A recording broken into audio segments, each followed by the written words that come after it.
The following events were recorded as they happened at the Hospital for Sick Children in Toronto.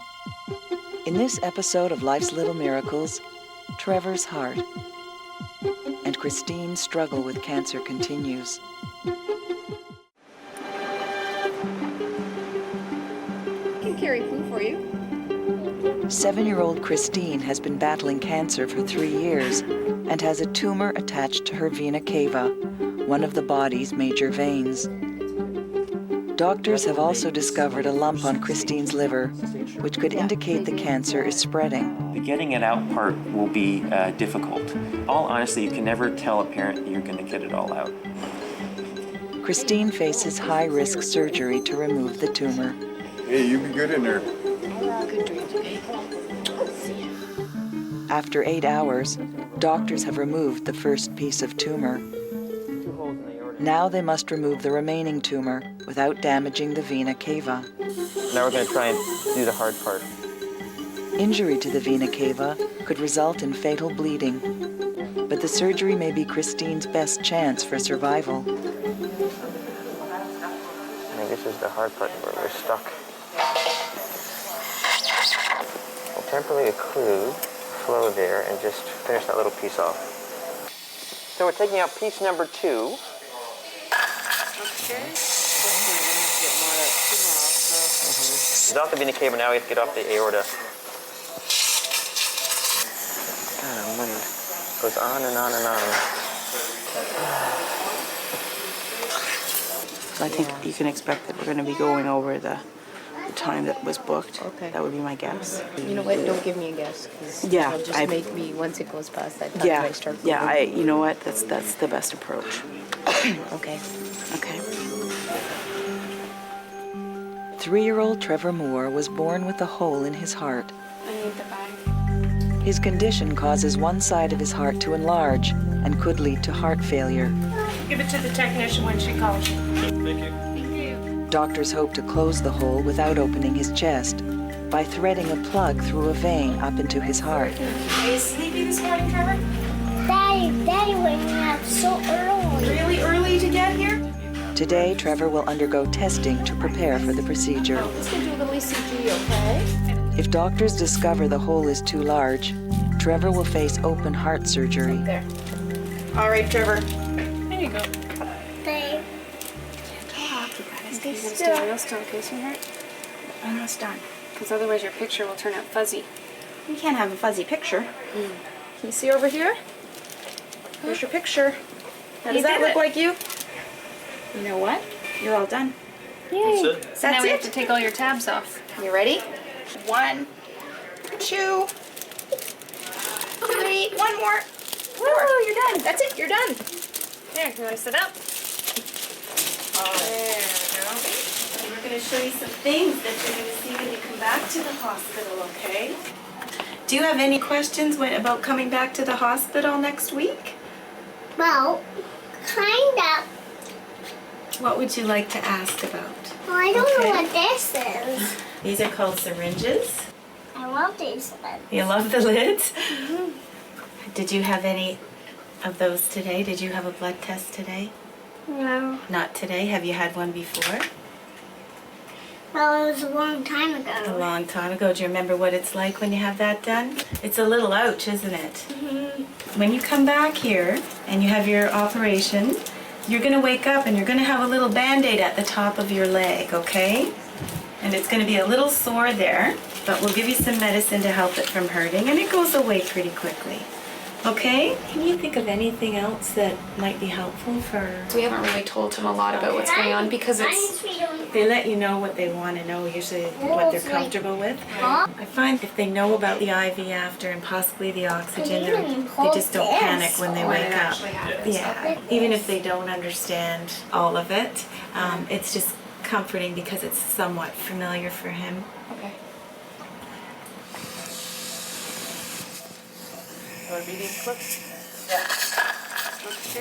So all the tumor is out, except we're going to do the liver piece now. It's somewhat difficult to feel this. See if your fingers can feel it. I think it's right there. Trying to feel that the lump is. It should be lateral, almost chronicles directly lateral and superior. Actually, they couldn't see it on ultrasound. You only see it in MR and CT. A little more time looking. Can you feel anything in there?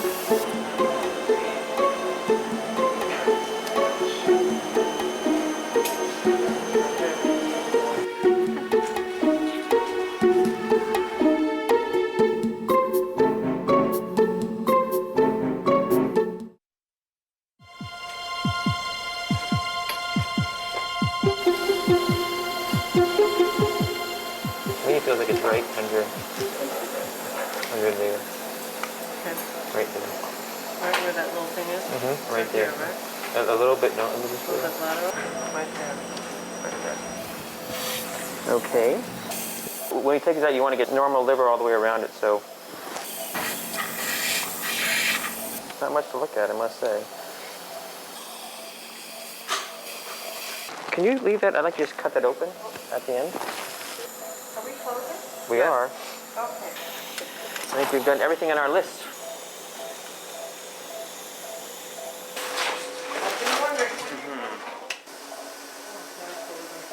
Yeah, it's kind of the same color as the liquor. Yeah? It feels like a hard lump. Maybe it's just a hammer and somewhere. Yeah, maybe that's all it's going to be. Yeah. Okay. Everything went fine. It was really stuck. And it just took a lot longer getting it carved off all the vessels. Now, the tumor came out, we couldn't get it in one piece because it kind of went underneath things. So it came out actually about 4 pieces. How about, what was the piece on the liver? What was this? Well, it looked like a little lump, and we sent off the pathologist and see what they say is. But I was very happy with the way things went. I was just unhappy that it took so long. Yeah. Okay. Thanks see a you lot. later. Okay. That was fantastic. Thank you very You're much. welcome. Welcome. See you tomorrow morning. Okay. Okay. Great. Bye-bye. There you go, babe.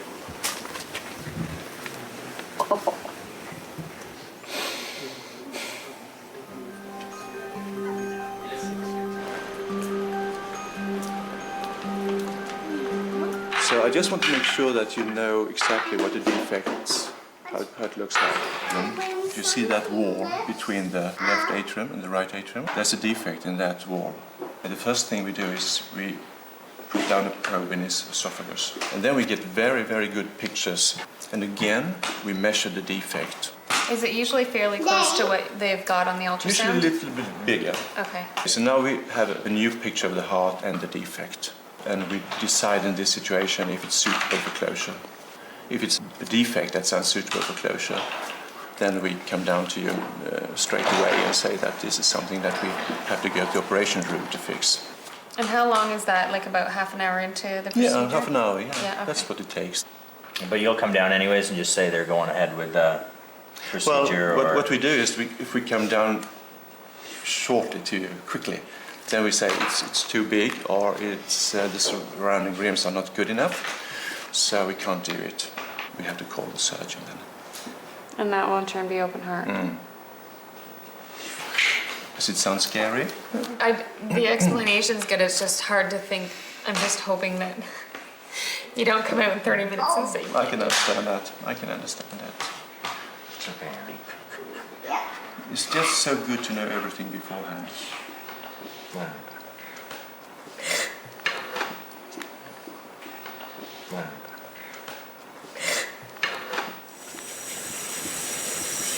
Puppy face or what, babe? Hey, sunshine. Does it hurt? Hey? It hurts? Yeah. Oh, baby. I know, sunshine. I'm sorry. Yeah, you sleep a long time, buddy. When she woke up, she said she hurt. She's on morphine, and we have given her a couple of flushes of morphine.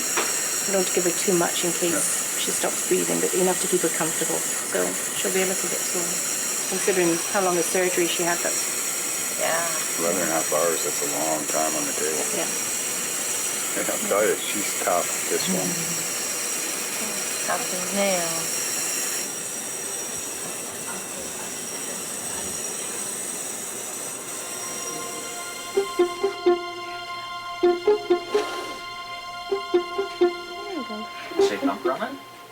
No, it says Trevor on both. Why is it? That means, you know what?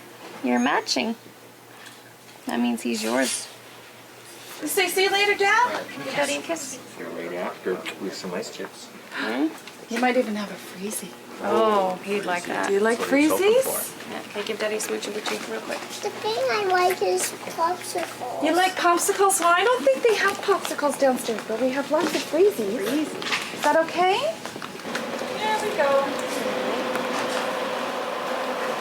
There we go. Let your finger glow. Which finger should we make glow? How about this one? That doesn't hurt. That's just a cool light. These are just Band-Aids. Okay. So all we're gonna do is just pop that Thomas on was a one. little blue tank engine who lived on the island of Sodor. One day there was a terrible storm. Thunder rolled and lightning flashed. Henry, the green engine, did not like storms. That's okay, sweetheart. That's There we go. I love you. Okay, so he's in a sort of twilight sleep, so if you give him a kiss, Okay. alright, he'll be fine now. Alright? We'll take good care of him. Take very good care of them. Thanks for your help, Mom. Thank you. It's actually a plug. It's made out of a soft metal that takes the same shape all the time.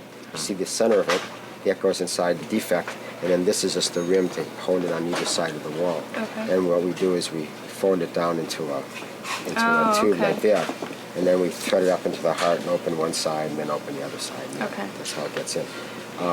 He's a little on the small side for doing this. Usually we like to do the kids when they're 18, 20 kilograms, and he's only 12, so it's a little small. So we'll back out. We have a low threshold for not doing these things. Okay.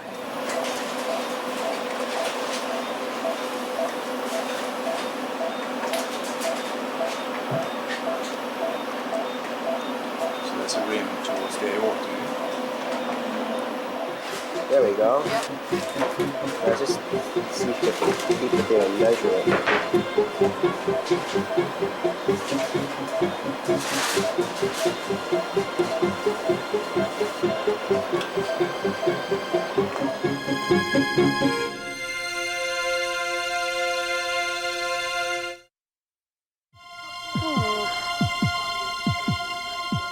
It's the waiting game.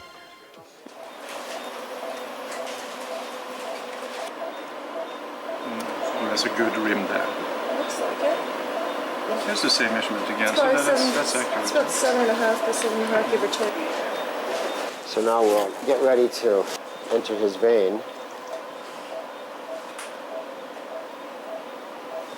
Put a sheath in to allow us to get the catheter to where we want. Fold the device into a long catheter to get it up to the heart unfolded.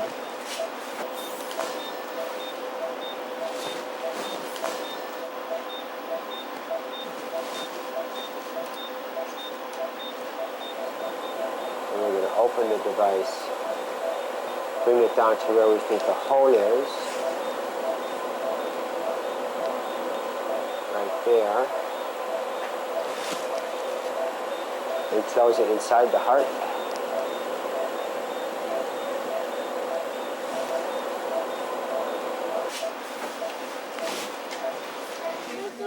It's been an hour and 10 minutes. I guess she wants to figure out everything went okay. Wow.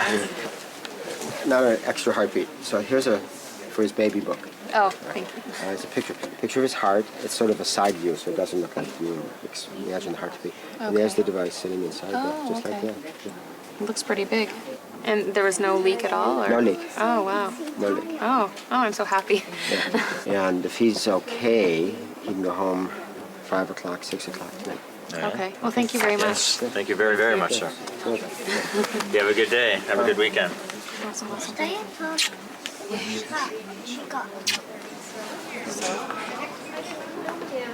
Well, do you remember what Mommy told you? We're going to have some ice chips. I really want all this stuff off. You want all this stuff off? Yeah. There we You did go. very, very good. Can I get my kiss? I don't know if I can reach. Can I kiss your forehead? No. No? Can Daddy give you a kiss? No. No? You tell us when we can, okay? We tried. You can kiss me. Right now? Oh, thank you. You know what? You're all done. You're all done. That's it. We don't have to do this again. Okay, okay.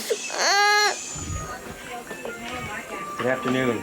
How are you? Oh, it is already. It is afternoon already. Today's going fast. Yesterday dragged. Yeah, that was a bit of a long day for sure. Can we have a quick look at your tummy, Christine? I'm just gonna look. I'm not gonna touch anything. Okay, that looks good. We took out the tumor, but when you come to the vessels, you can't take out the vessels. So we know there is some stuff stuck to the vessel because you just can't get it all off. The pathologist will, of course, look at the tumor and tell us how much is alive and how much is dead and all those things. And how long before we have word from the pathologist? Probably about a week. A week? Yeah. He takes a week to go through all that stuff. Sometimes a little bit more. Great. Thanks, Doc.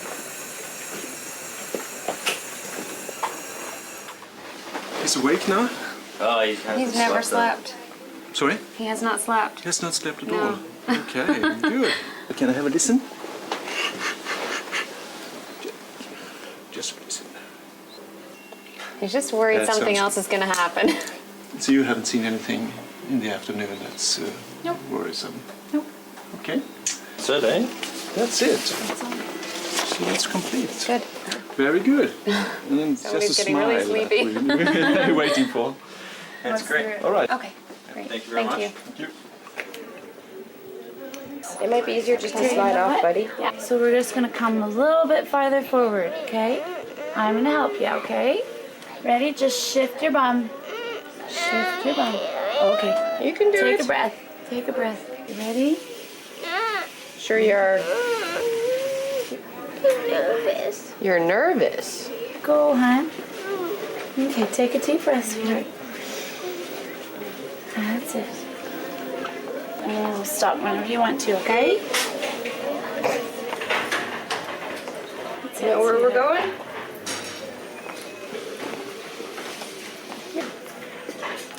Ta-da! Here we are. There's Pooh Bear. Oh, you're so good, sweetheart. Shuffle, shuffle, shuffle, shuffle, You're shuffle. so good. All right. Okay, take your time. There we go. Lots of time. All right. That was great. This a rest well-deserved day. That's a good walk. Awesome, kid.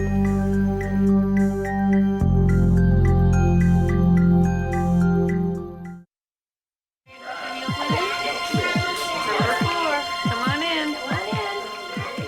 Okay, Trevor. We have to listen to your heart. Trevor, take a big gulp of air. You're not breathing at all now. Like you're going underwater when you're swimming. Well, I don't have much breath. You don't have much breath. Is everything kind of swelling down, or how long would that take? The right ventricle, which was big, remember? It was the right-sided pumping chamber, was at upper limit normal, so it's within normal now. Okay, great. He's got a normal heart now. So there's absolutely no leak with the device? Nope. Oh, great. Yeah. So I would see him in a year, and then if everything's good next year, I'll probably spread it out to 2 years, and eventually it'll be 3 or 4 years, Yeah. because he's healthy now. Now that the hole in Trevor's heart has been closed, he is no longer at risk of heart failure. Ta-da! You did it! Trevor has more energy and will continue to develop well.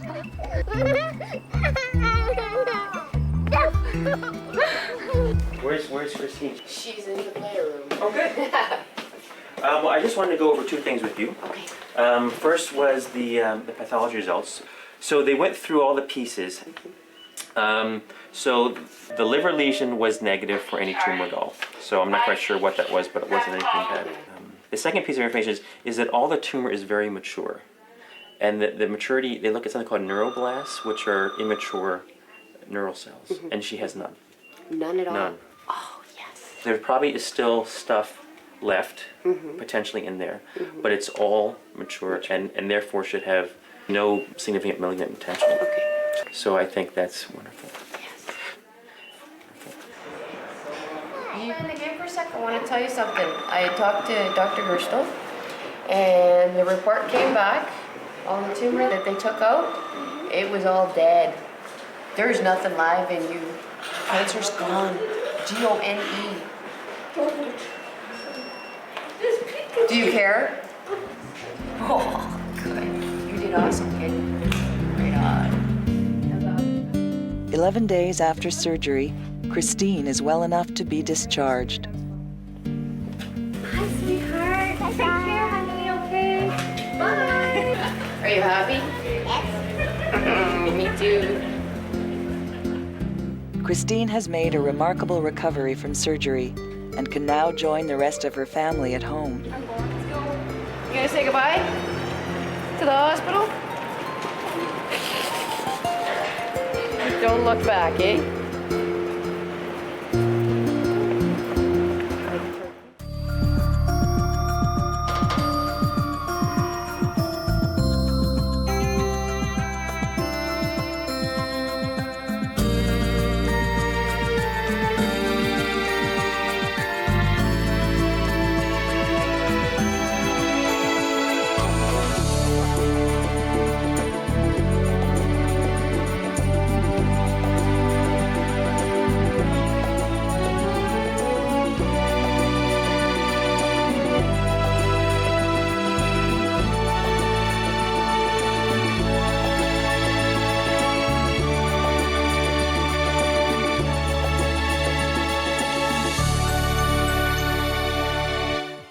The following events were recorded as they happened at the Hospital for Sick Children in Toronto.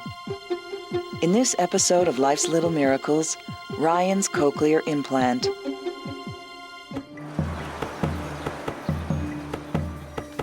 "15-year-old Ryan Taylor is severely deaf and continues to lose the little hearing he has left. Did you see Mum this morning?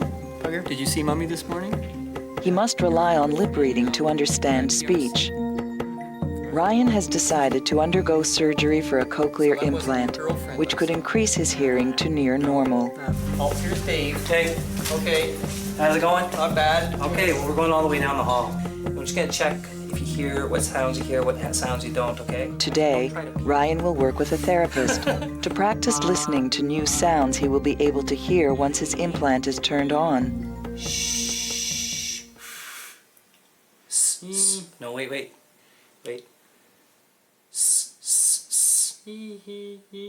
Good, you heard it. Those I said okay.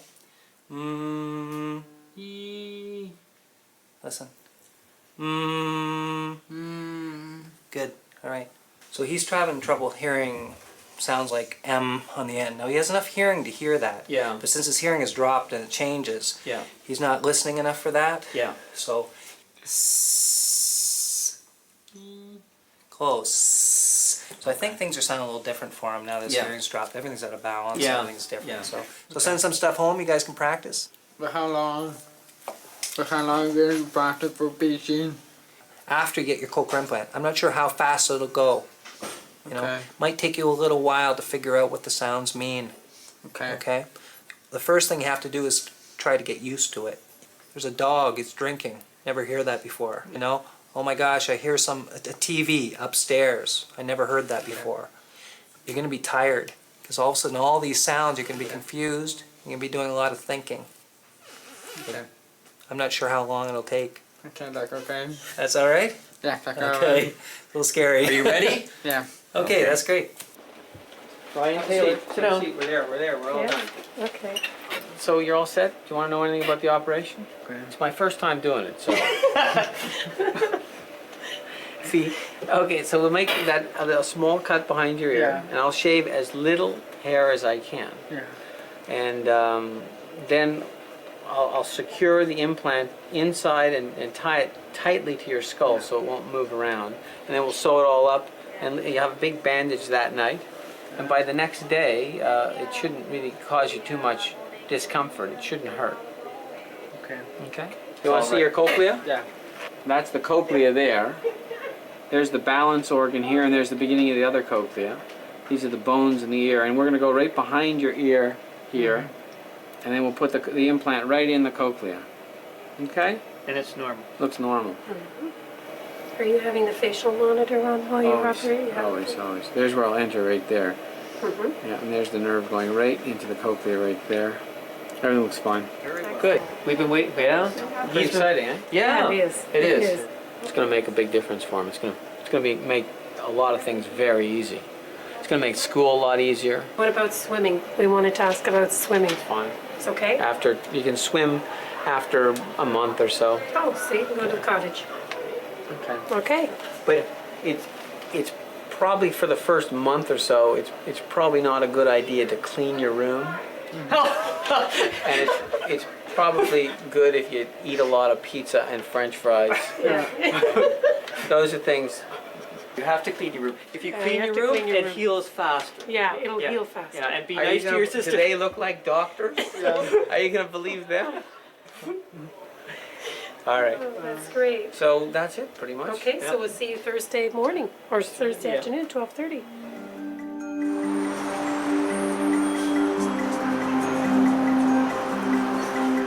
So I'm going to show Dad, right, cochlear implant. Yep. And that your signature Yes, it right is. there? We'll tell you everything we'll do. All right? Can he take his hearing aid with him, or should he take it off? Is it better for him to have the hearing aid, or Yeah, because does then it he can. help? Yeah. If it helps, Yeah. then we'll leave it on, and then once he go to sleep, You can take it off. and then we're going to take it off. Okay. There's Dr. Paxton. How are you? Not too bad. How are you? I like your cap. Thanks. Any questions? Do you have any questions? No, I don't have a question.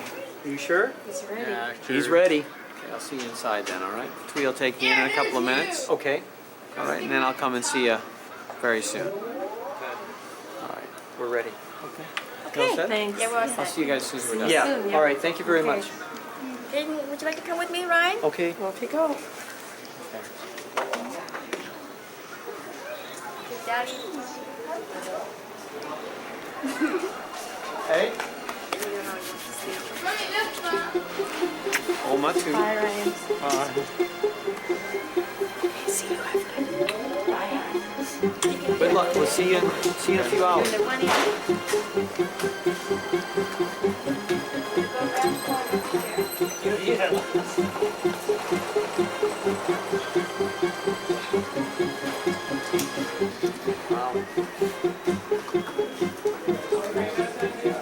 Get 3 stickers and go on your chest, and they come off when you wake up. How are you doing? Okay, then they've been there good.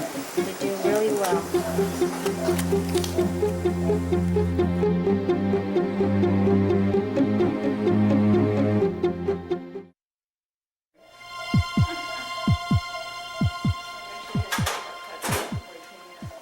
Okay, here we go, boys and girls. Here we go. I really, honestly, truly want to get good exposure here since these BMOS are just so difficult to get the bone thing down. Okay, lights, camera, nausea. Here we go. And then we'll just go through the facial recess like this. Okay, good. No sign of the nerve. There's the nerve. Yeah, I saw that. Yeah, I saw that as well. I felt the face, actually. That wasn't fun. Okay, can I have the probe? Keep going. Okay, let me try this here. One again. Probe. There it is right there. I might have been headquartered. Ready? Yeah, we have a small response. Yes, okay, good. So it's fine. I think he's just very alert, and that's why that normally would have just been a buzz, but he's so light, and he's so big that it moved, because it's intact. I wonder what he's first going to say when he hears, what unfamiliar sound. Yeah. Which is going to be the first one. Yeah. That, he's going to say, what's that?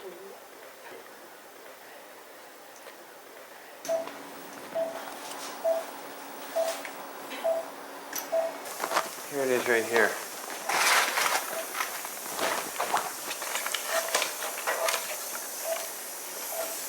Okay, so number 3. Are there forceps?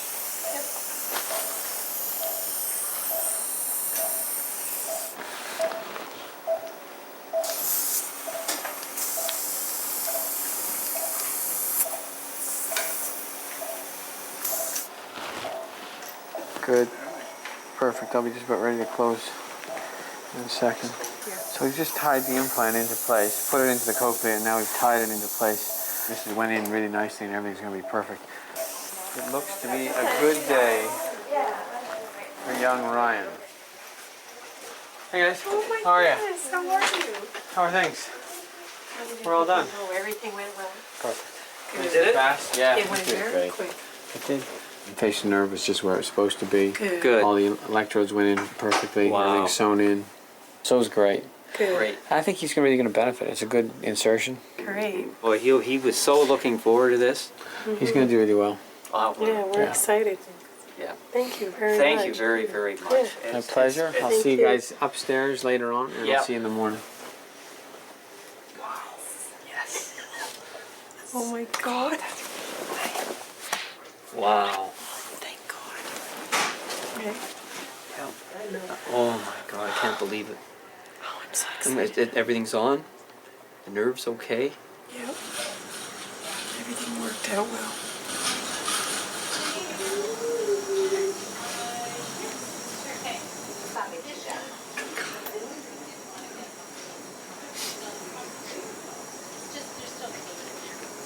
Oh.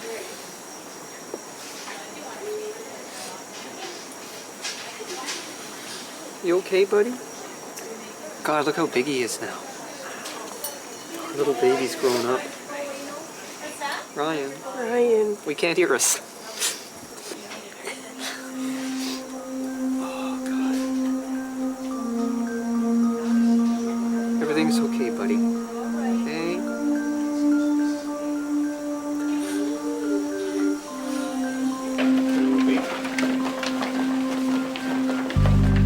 Hello there. Hello. Good morning. We're going to take the dressing off now. So Okay. I'll just... How's he been overnight? Oh, very good. Yeah. Excellent. Excellent. No problem at all. No throwing up. We're going to take this off.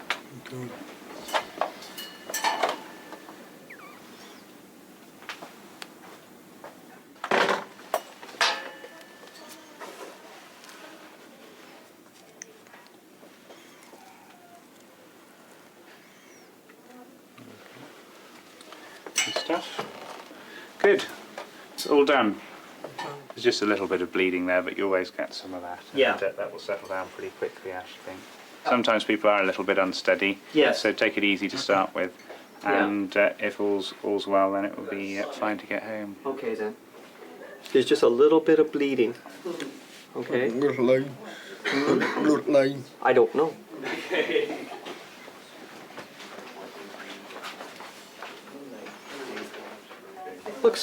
Looks fine. And just cut. Pardon? Cut. There's a cut from here to here on the side of your head, and then there's a cut here, just like that, and that's it. The nurse is going to come in, take all this off, and then they're going to see if you can walk without falling down. Might be a little dizzy, and then you can go home, okay?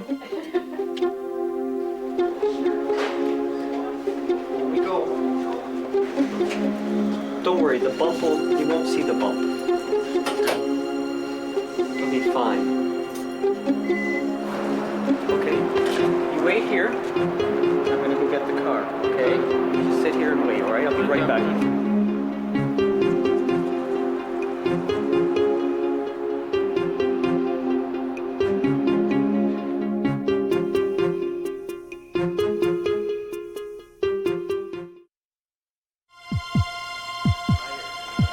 Afraid it might hurt?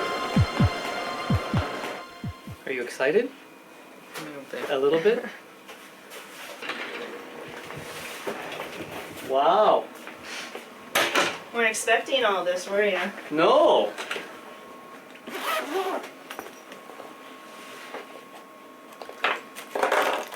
If you have any questions, you ask, okay? Okay. So we'll get to the good part. Here's your processor. We're gonna have you wear it for a week without any batteries in it, so you get used to wearing it. You ready? Are you ready? It'll only go on right where the magnet is. And then he'll just rest it like that. Wanna go look in the mirror and see what it looks like? There you go. Oh yeah. No, I was going to say nothing, right? Well, that doesn't look too bad. No. Okay, so we're gonna wear it on your hip, and even this is pretty long. So I'm gonna give you this cord, but I'm gonna order you some shorter ones. Okay. Okay. That is everything, Ryan. That's all. So let's take you down to Tonka and get the bandages off. Okay. Some lights on. Okay. Tell me if it hurts. Yeah. Okay. Has it been a good week at home? Yes, it has. Any problems at all? None. All right. Well, he's cruising now. It looks great. Yeah. Good boy. Okay. Only another 50. Yeah, let's go on.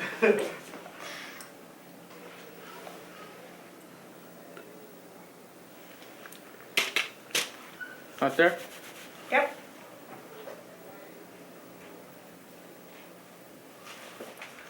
Are you sure I put one in? Okay. Are you sure I put one in? It feels very flat. Yeah. Okay. All right. It's the downside of like restoring his hearing to near normal. She's gonna have to put up with my jokes. Yeah. Yeah. It's perfect. Why don't we give it a clean and give him the boot. Okay. That's the end of my business. Is it? Yeah.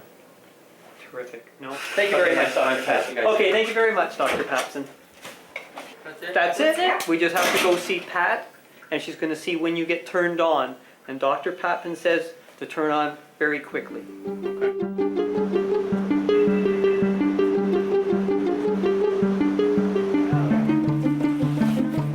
I'm gonna have Ryan in the right over here, right in front of me. Okay. Okay. There we go. Has he been nervous at all about? I think so. Yes. This morning he was very nervous. Why don't you come around and watch the screen? Okay, Ryan. We already talked about this. You're not gonna probably like it. Okay, it's gonna be really, really strange. Once I turn it on and turn it up to 10, I'm gonna let Mom and Dad be the first people to talk to you, okay? Okay. You ready?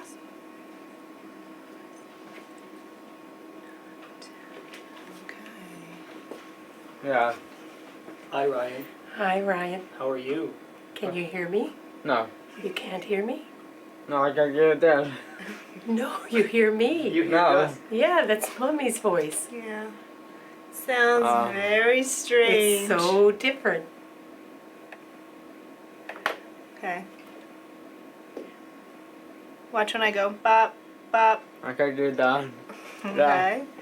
So you try. Make a sound. See what it sounds like. Hello. Oh, I did that. Sounds Hey? very strange, doesn't it? Yeah. What do you think? Okay. Yeah, it's all right. Is it okay? It's kind of scary today, I know. Ryan, is it strange? Yeah.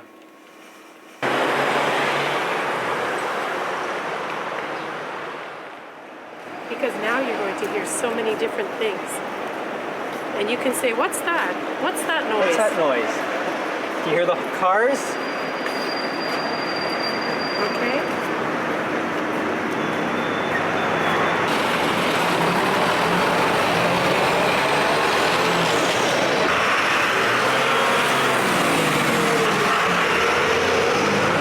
Hey? Can you hear everything? Yeah, eh?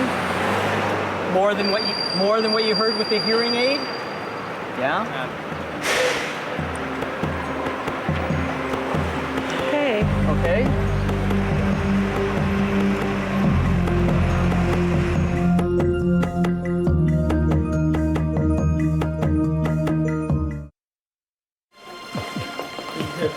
Now we're going to go see Kim.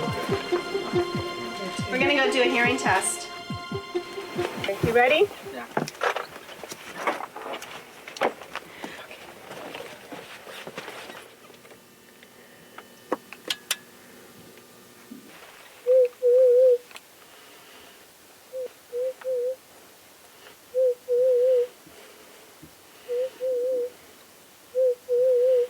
Okay, Ryan. We're all done. Let's go back and we're going to change some things on your map, okay? So it looks pretty good. We'll just boost you up in the highs, and boost you up a little bit in the lows, and it looks pretty good. That's excellent. This was the one we did last summer. This is your one today. So we've got your high frequencies back, and we've boosted everything up to almost borderline normal hearing. Okay? Great. How have things been sounding? Have you been, anything sound uncomfortable or painful? It's fine. Fine? Nothing's too loud? No, fine. Okay, well, let's give you some more volume.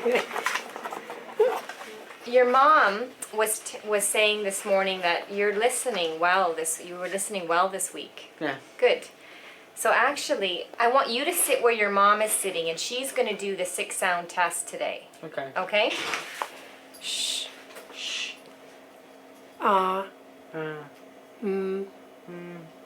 E. E. S. Ready? Ready. Shh. S. Ah. Boo. Boo. Okay, great. I'm going to say some sentences, okay? Okay. You tell me what I'm saying, okay? Okay. What's your favorite food? What's your favorite food? What color are your eyes? What color your eye? What's your first name? What's your first name? Turn off the TV. Turn off the TV. Take out the garbage. Take out the garbage. Good. Did your mom ever tell you to do that? Yeah. Okay, so you get the idea. Good job, good listening.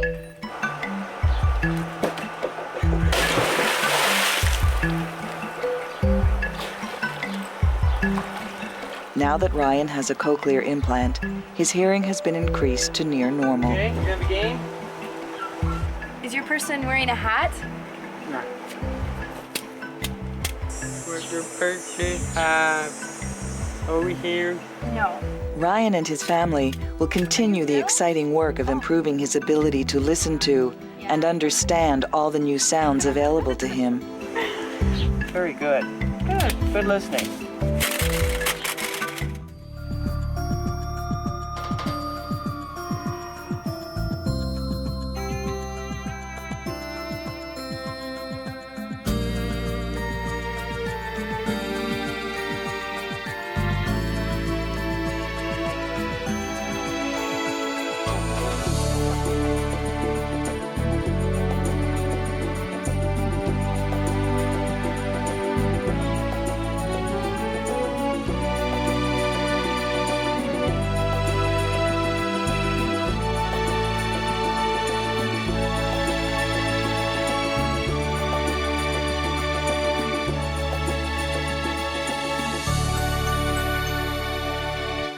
The following events were recorded as they happened at the Hospital for Sick Children in Toronto.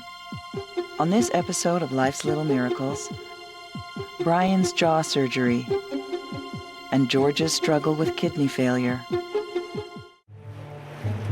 4 years ago, 17-year-old Brian was a passenger in a car that was hit by a train.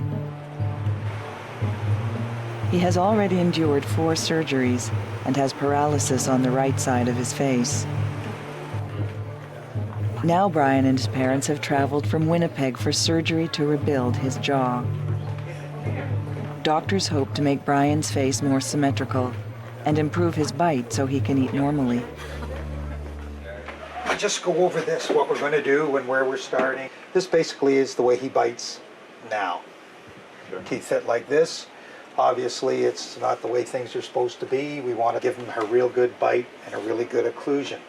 And if you take a look at this, the model surgery's been done. What we do, we actually cut these models off the plaster. We set them up so they fit exactly the way they're supposed to be, to position the jaws in the ideal position.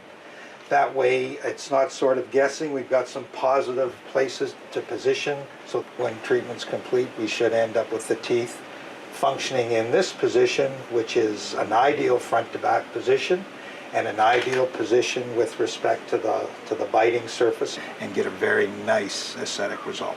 So that's where we're aiming for. But doesn't it look wonderful? Doesn't it?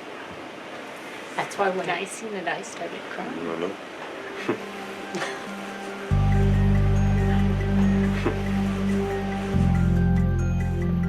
9-year-old George is suffering from a blocked kidney, the result of scarring from a previous surgery.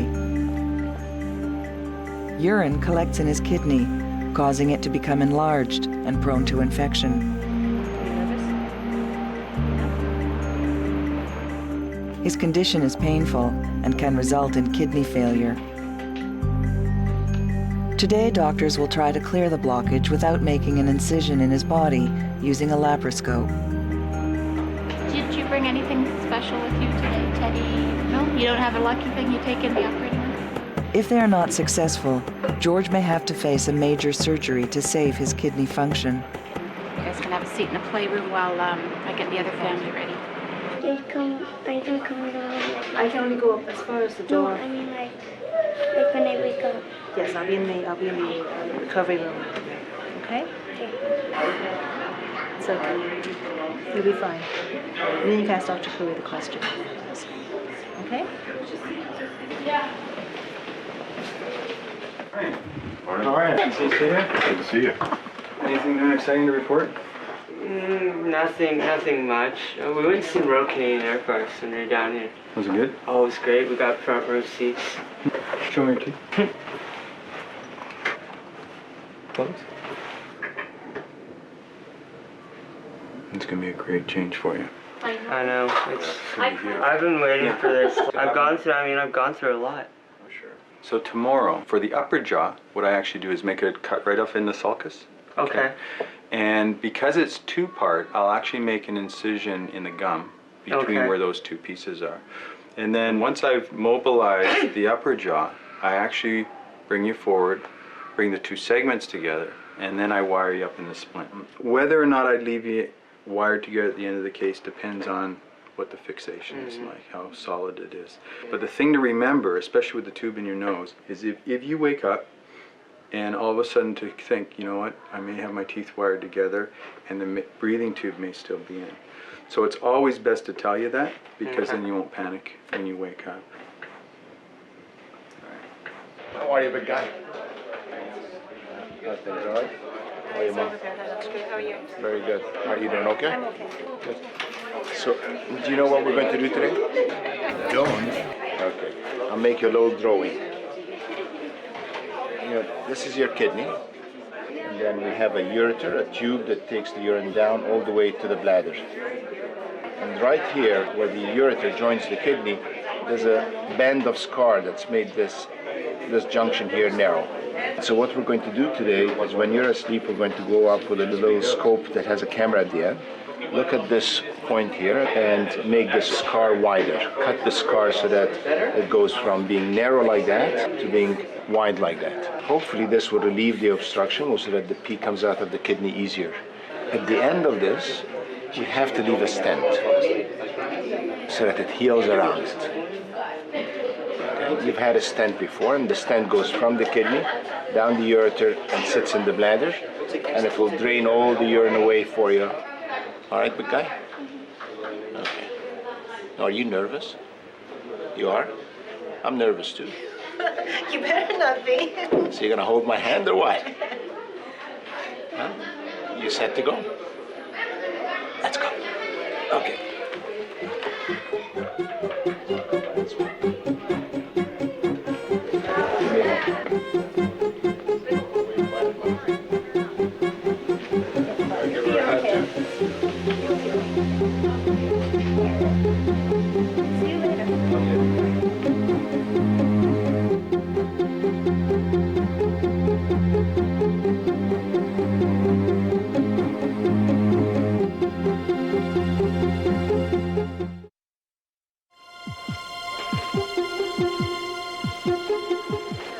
First we're going to take a look inside the bladder, Stefan, and to outline the area, the exact location of the obstruction, and how long the obstructive segment is.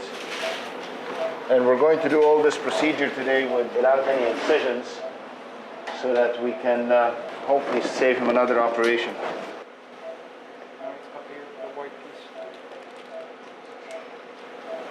There's the kidney. And that's the narrow spot right in there that doesn't distend to open up. And what we're going to do is go up there with a special scope that goes up into the ureter and then incise with an electric current that will allow us to open it up and put another stent in.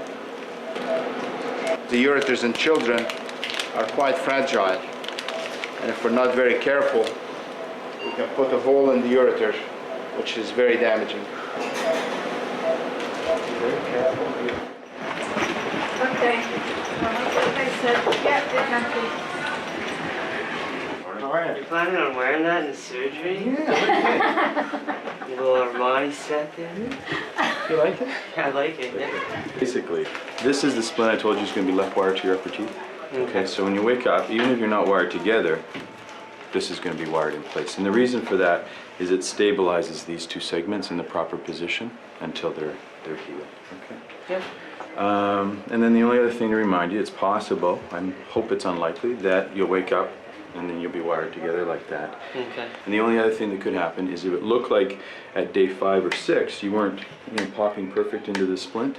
Okay. That's when we make another decision whether we'd wire you up for a couple of weeks. Okay. Yeah. I'll take good care of him, I promise. Yeah. It's gonna be beneficial. I mean, like, I've had all the surgeries I've had have been beneficial. So. But this I one, mean, I know this one's good. I know. I mean, all my teeth. And I can corn eat. in the I can cob. eat again, like properly. Yeah. Exactly. Brian, say see you later, Monica.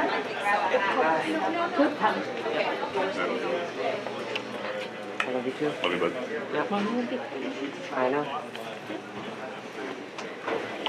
Okay, you want to I know. I'll be okay. We'll go this way.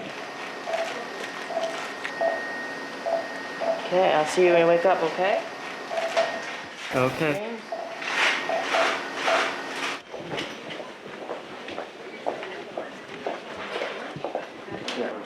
Okay, so wires in. We're going to do this with an electric current, a cutting current, and we'll use a catheter that has a wire that runs right in it. So the catheter acts as the insulator for the wire. We take the light and the water from this guy.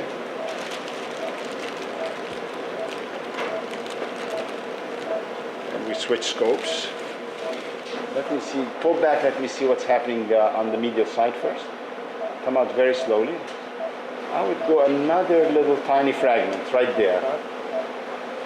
Right there. Okay, let's incise this part too. You ready?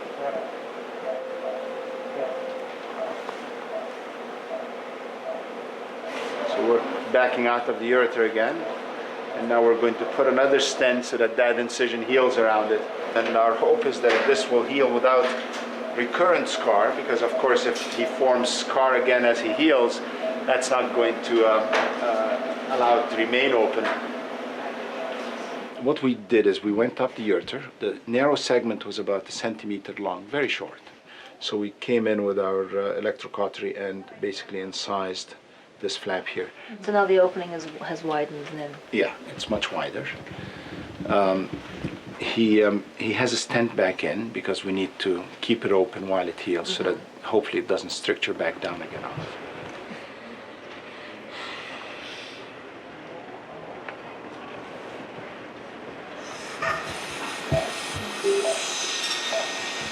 going to take this on. I'm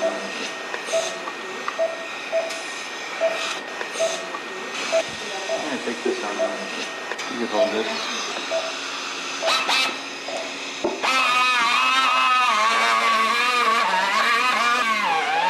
You see those fiber attachments right here? That's the temporalis attachment to the corner. So I try to stay above to start my cut. So all that soft tissue coming in below this, where you see the fat? Yeah, you see that? That's where the nerve's going to enter, right there.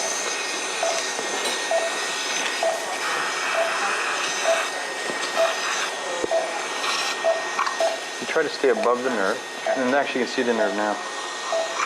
You see it? Hi, honey. How are you feeling? Not good? I know. It's sore, it's swollen.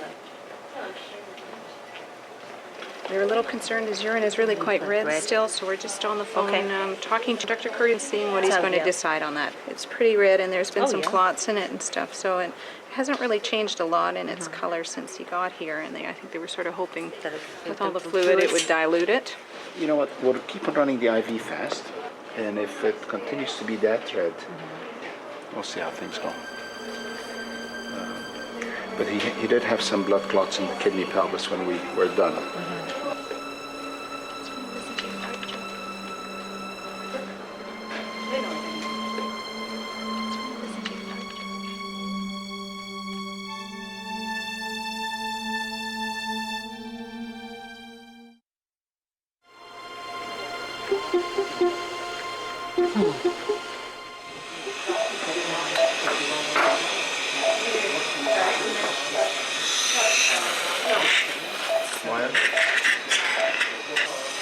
So this tells us where our maxilla should go relative to where our mandible is now.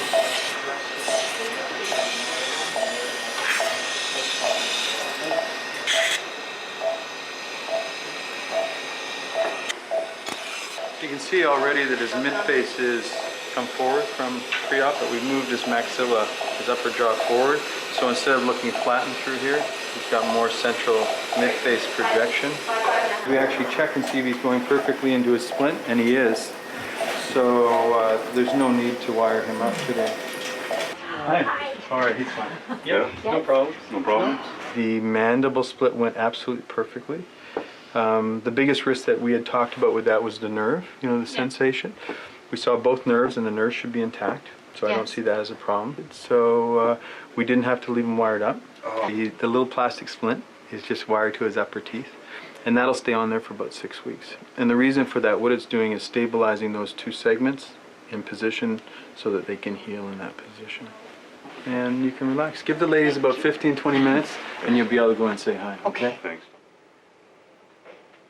He had a good night, so he's gonna eat a bit this morning. And now the catheter is draining clear pee. So we'll remove the IV and he will be ready to go home today. What do you think about that? Is that a good plan? Okay, thanks a lot. Thanks, everyone. Bye. Bye.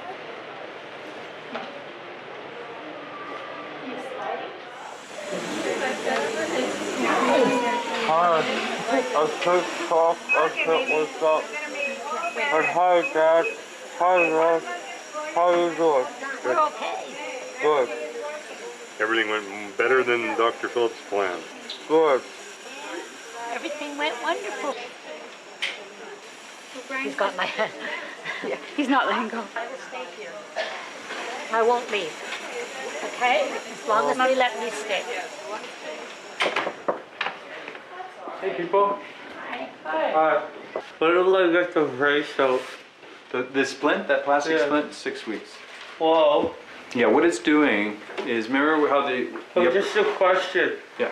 Is that what is inhibiting our ability to talk properly? Yeah, plus you're swollen. I mean, When the swelling goes down, I'll talk properly? Yeah. Okay, that's Yeah. all I want to know. Yeah, but what'll happen today still is you're gonna puff up more, Yeah. and you'll maximize swelling probably tonight, and then hopefully Sunday, Monday, the swelling will start to go down. Okay, I'll see you tomorrow morning. Okay. Hang in there. Yeah. Okay, take care. Sleep. Tell that you're tired. Yeah. I'm very tired.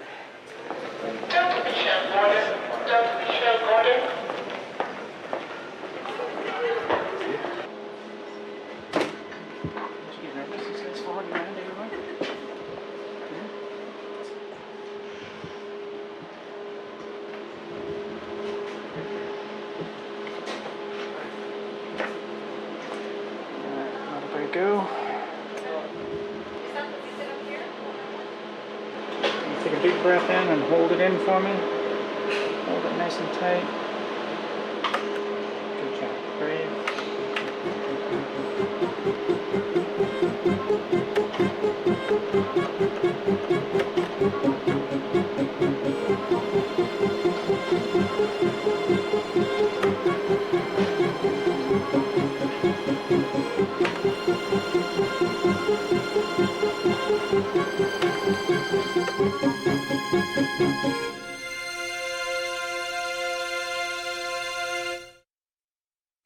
Good looking milk there. What do you think you'd like to start with? Well, milk. It'll be all right. I know you haven't had this kind for a while. Yeah, because we usually have 1%. But they suggested this because they want you to have some of this fat, so that you don't lose any more weight than what you have. Oh gosh, that's really thick. Yeah? Yeah. I know, you're just not used to it, bud. I'll just give you a little bit to start. You tell me if it tastes too hot, okay? It won't burn you. It's good. It's good? Yeah. Good for go. Yeah. Okay. Okay. Put your teeth together. I did it. Go ahead, put your teeth together. Slide a bit. Yeah, there you are. Can you feel the difference when you're going right into the swing?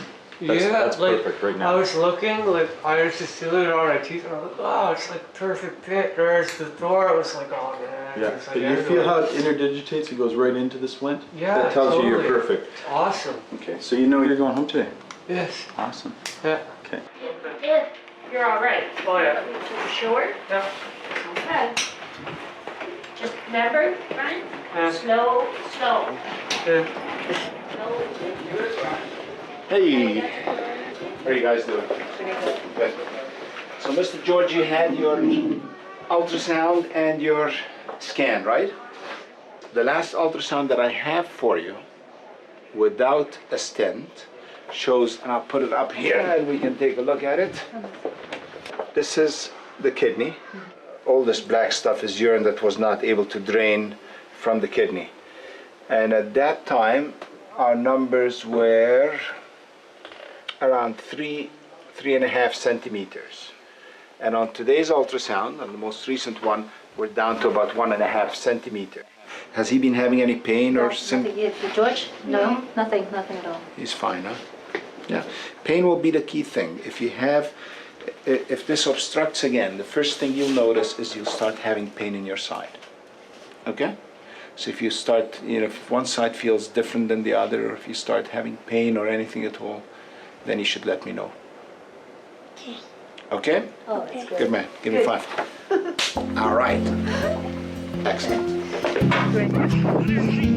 Now that George's kidney is functioning better, he is no longer experiencing pain.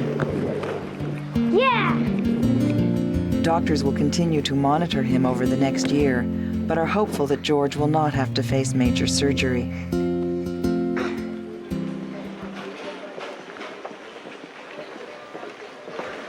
How are you? Been a little while. This guy looks quite a bit different, doesn't he? Bite down for me. So Brian, this is healed very well. Things are in the exact position we put them in at the time of surgery. So from our standpoint, we're very, very happy with what's happened so far. For our purposes, I think things are pretty well complete. Thank you very much. Great.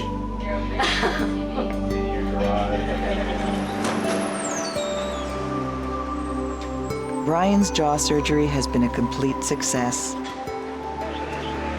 There you go, Brian.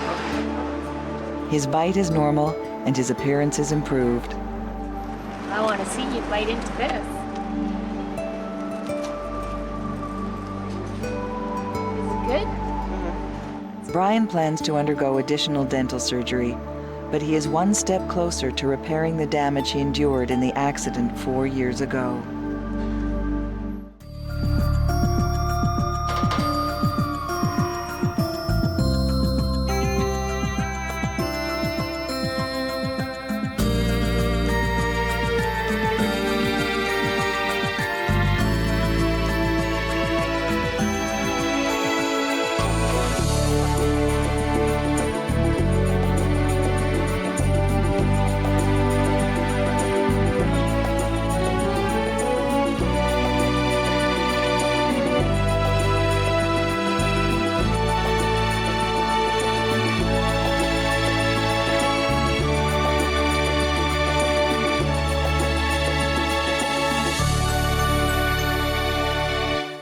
The following events were recorded as they happened at the Hospital for Sick Children in Toronto.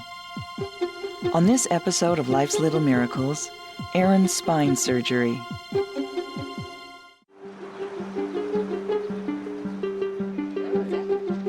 Seven-year-old Erin was born with skeletal dysplasia, a rare and mysterious condition that causes her bones to grow abnormally. As a result, Erin is small for her age. I just want to have a look at your back. Her back curves forward and her neck is unstable. Today, Erin must undergo surgery to fuse bones in her spine. If left unchecked, the malformations in Erin's spine could cause permanent damage to her spinal cord, including paralysis. Okay, did you bring your heart with you so I can listen to it? Yeah. Good work. That would be, because I really want to listen to it. It's a really nice one. Have you had it for a long time? Yeah. Yeah. Silver. Excellent. And I didn't even cry. Oh, you were the best. I told you. I just knew you wouldn't. I just knew Brave it. kid. So movement is not an issue. It's just wet, right? It's how she does it. The x-ray showed if she extends her neck this way, the spinal cord still seems to be okay, but it's when she goes forward, the vertebrae are shifting, 3/4 of an inch, that the spinal cord then is compromised, so. Okay.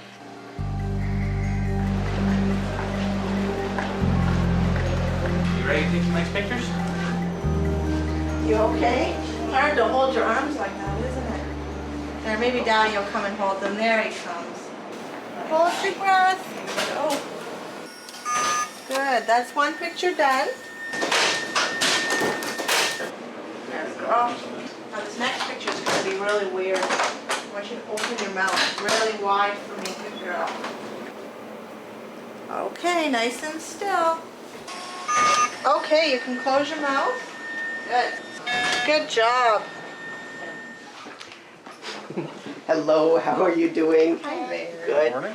Yeah, so what we're going to do today is we're going to operate both on the area of your neck and also in the area in the bottom part of your spine, and that's where you have some abnormalities in the way the bones are made that are causing some deformity in the way the bones are. For the operation for your neck, what's happening is there's two bones in the top part of your neck are a little bit wobbly, so they wobble back and forth a little bit. Now, normally that wouldn't be a big deal, except that inside those bones is where the nerves that go from your brain to your legs are. And that extra motion, the nerves kind of go in a hole in the middle, that extra motion, that extra wiggliness can squish those nerves a little bit. What we're going to do is we're actually going to fuse the bones, those two top bones together, so they act like one bone so they don't wiggle too much, then it won't cause any squishing. Okay? Now I know you've been fitted for this funny kind of brace that holds your neck, and that's really to keep your neck still after the surgery. For the operation for the back, what we're going to do is there's one area in the bones where there's an extra bend to the bone. We're going to just make an incision over the back. We're going to put lots and lots of bone to fuse that into place over that area. That one will heal up pretty well on its own. Okay. The major risks from this kind of operation is damage to the nerves in the back. The other kind of complications are really related to the fact that the fusions might not take. Right. There may be a little slightly higher chance that the bones may not fuse. Okay. And that's always one risk we need to be worried about a little bit, because the bones don't fuse and the operations won't work and they might need to be redone. Okay. Okay. Are you a little bit afraid? Yeah. Yeah. That's normal. You know, it's normal to be afraid. If you weren't afraid, I'd be worried about you. Okay, I'll talk to you again before you get back down to the operating area. All right. Thanks very much. Okay, Bye. bye. Isn't that a beautiful brace? Well, No. the jury's out on that one. I know, I know. she baked a difference. I know she's not so happy with it, but I think it'll be okay. Is that too tight or is that okay? It's okay. It's all right? Feels better. Feels better now. Okay, and now the front piece. We'll get you to look right up into the sky as high as you can.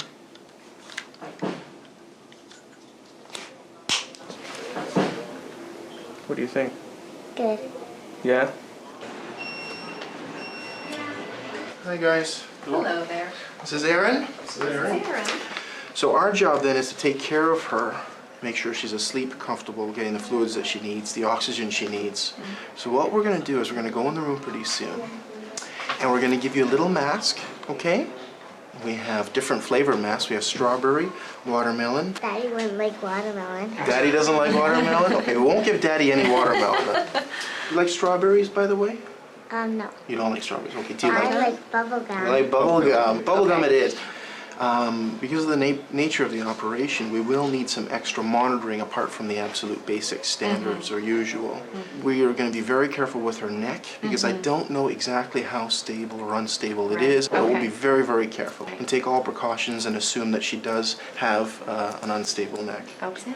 Okay. Good. See you soon, guys. Thanks. Okay, thanks very much. We have the wagon there. Give mommy a kiss. Daddy. Good stuff. And you get to hold out your papers there. All right. That's your job. All right.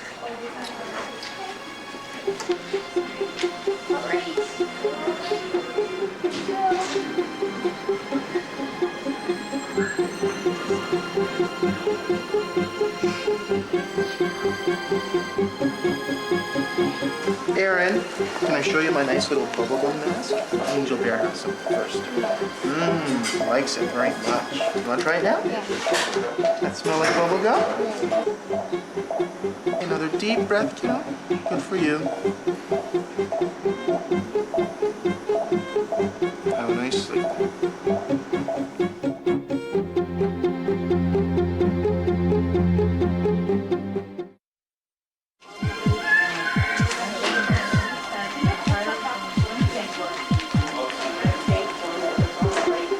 So this girl has a skeletal dysplasia. There's a problem with the way that her bones are being made, and that's causing abnormality in the way that her bones are growing. And because of that, she's developed a problem at the top of her spine, and also a problem in this part of the spine where there's extra bend to it. And today we're going to operate to fuse these two areas into place to prevent any future problems from happening from both those areas. Two of you can start up here with the top, and two of us start down here at the bottom. We'll take some bone graft first, okay? So we're going to expose the different parts of the spine simultaneously. And so we're going to make one incision at the top to expose to where the cervical spine is. We're going to make a second incision in the middle over the kyphosis. And we're going to make a third incision to try and get some iliac, to get the iliac crest bone graft that we're going to use to make the spine fuse. Okay.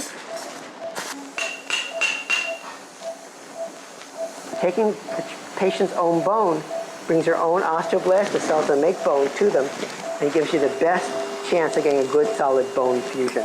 This is the back part of the skull over here.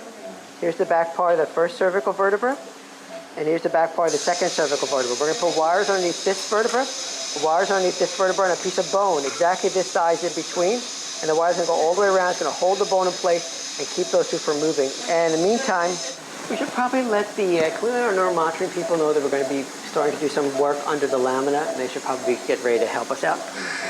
So we're going to use the dental instrument now to pull up on the back of the posterior part of the bone, and then we're going to pass the wire underneath the bone. Tighter curl. And we have to be really careful now to make sure that the wire doesn't push on where the nerves are, so it stays close to the back part of the bone as possible.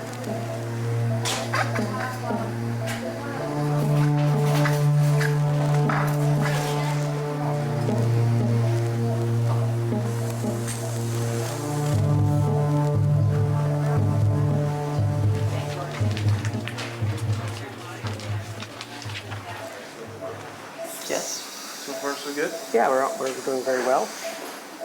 The wire's in place around the bone, and we're going to use this device to give the wires the exact amount of tightness around the two bones.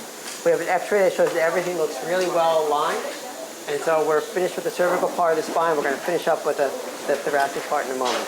Here's the lumbar spine. Now in order to get the bone to fuse, we need to take the hard outer covering of the bone off. And in order that you can use a burr, or you can use this kind of instrument to actually knock the covering off. I'll just hold up there for a second. You can knock the hard outer covering off. Okay, I'll take the bone graft, please. Strips of bone on the outside here. Going from one bone to the next. Okay.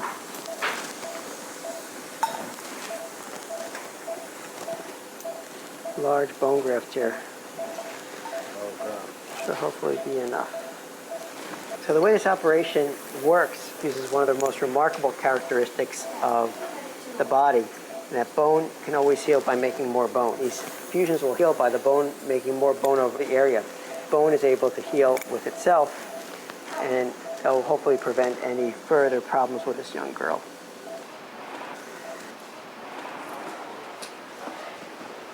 I was just telling your husband everything went absolutely fine. Okay. No problems. He's in the recovery room. Okay. Surgery went great. Okay. She's awake, moves her toes and everything afterwards. Okay. And really did fantastic. No problems at all. Okay, so there was no complications at all? Nope.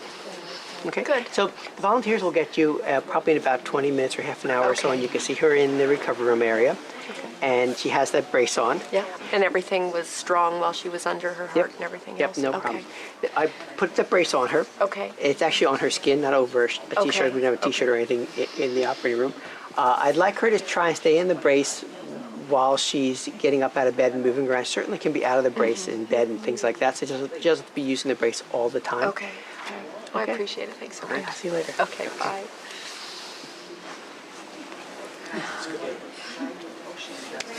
Now we just have to wait for them to come and take stuff.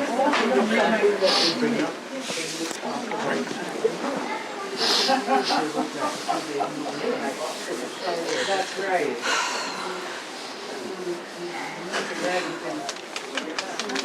That's good.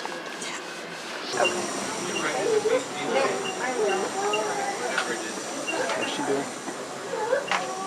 Hurting.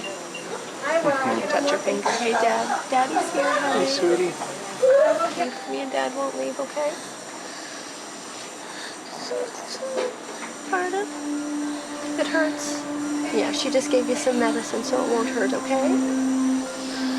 To make it feel better, okay? I promise. Can you feel Mommy's finger?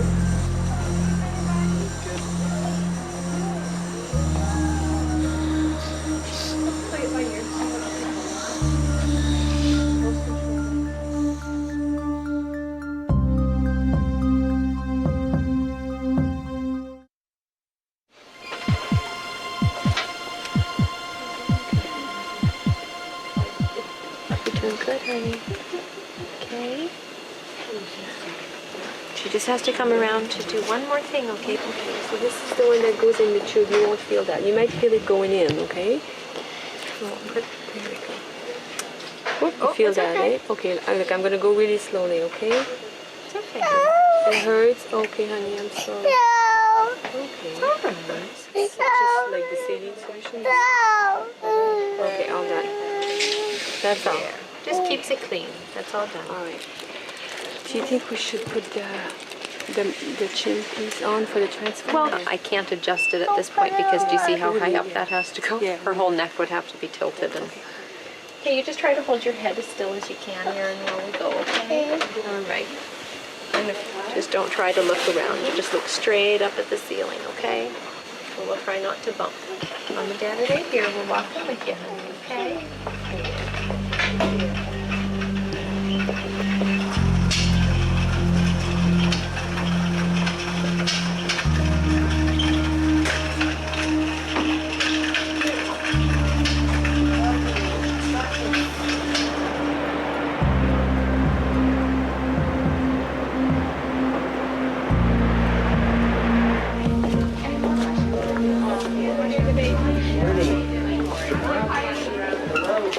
How are you doing? Good, you watching TV? Yeah. Something good on? Can you wiggle your toes okay? Yeah. Good, and you feel me touching your feet down there? Yeah. I can even bend them. Oh, good. That looks super. Now, I know that the brace has not been fitting you all that great, so I'm going to talk to the brace people. Hopefully they'll come by this morning because it's a different kind of brace. We can also try one that just goes on the front and the back of your neck, which maybe will be a little bit more comfortable for you. The wires are holding the spine in there pretty good, so you don't have to worry necessarily about breaking anything in your neck. Yeah, she's quite anxious Yeah, about I it. know. She's been more upset, I think, that everybody else is Yeah. moving her. She's, do you hug my neck? Are you holding it? Yeah, maybe that brace will be, I just want you to be a little bit when you get up out of bed and stuff. a Oh, little of bit, course. Using that to make Oh, just I'm to sure she'll be- give a little extra support to your neck. Okay. So once you get that neck brace on, you can sit up a little bit and get out of bed. And then once you're eating and walking around and everything, then maybe you can even go home. Is that okay with you? Yeah. Have any questions, Erin? Do you have anything that you want to ask? Anything that's making you worried? No. Okay, good. Good stuff. I'll see you later. Bye. Hey, honey, we're almost there.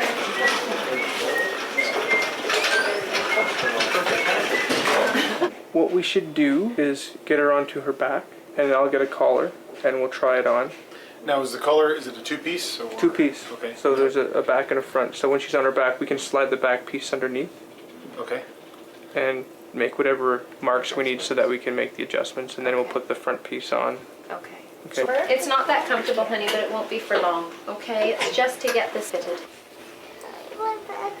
We know, honey. It's not comfortable. We know that. So we're only going to try the back piece on once, and then you can go back on your side. Do you want it over here? Yeah. No, are you okay? If we can creep this under, we're about halfway there. Okay. I got a turn. Just wait, honey. It's okay. Mommy, I got a turn now. Can I turn now? I got to turn to my side, We will in a second. Okay. Okay, you just have to make some measurements because you're so little. This is so big. Yeah. Good girl. Now can I go on my side? Almost. Let's just get this fitted first, okay? That's good. You're doing great. That's it, honey. That'll be okay. Okay. You're being brave. My back hurts. Yeah, we know. We like the May I side. have to move that? No. No? No. She just has a very short neck. Where's the rest of your neck? Where did it I go? don't have a neck. I think I'm discovering It's it. those silly bones, right? Okay, you can go back on your side. Which side do you want to go on this time? The same one? This side. This side again? It's a little bit tight under there? Yeah. Okay, I'm going to have to shorten that a little bit. How does it feel otherwise, then? Good. Yeah.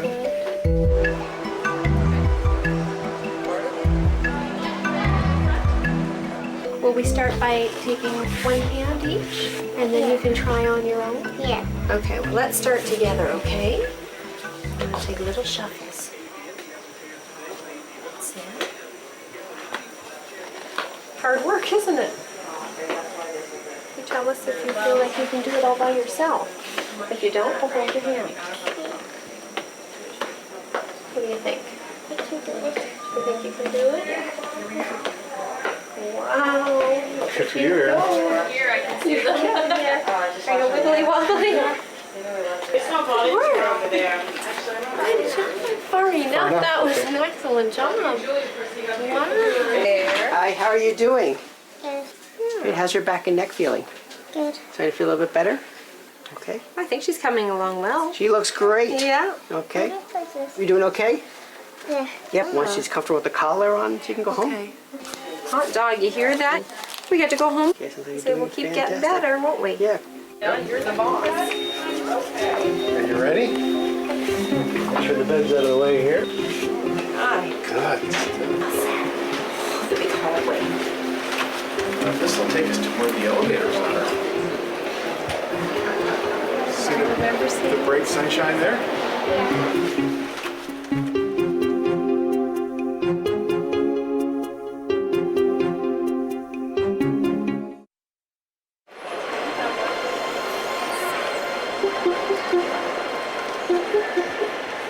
Hi, how are you doing? Yeah.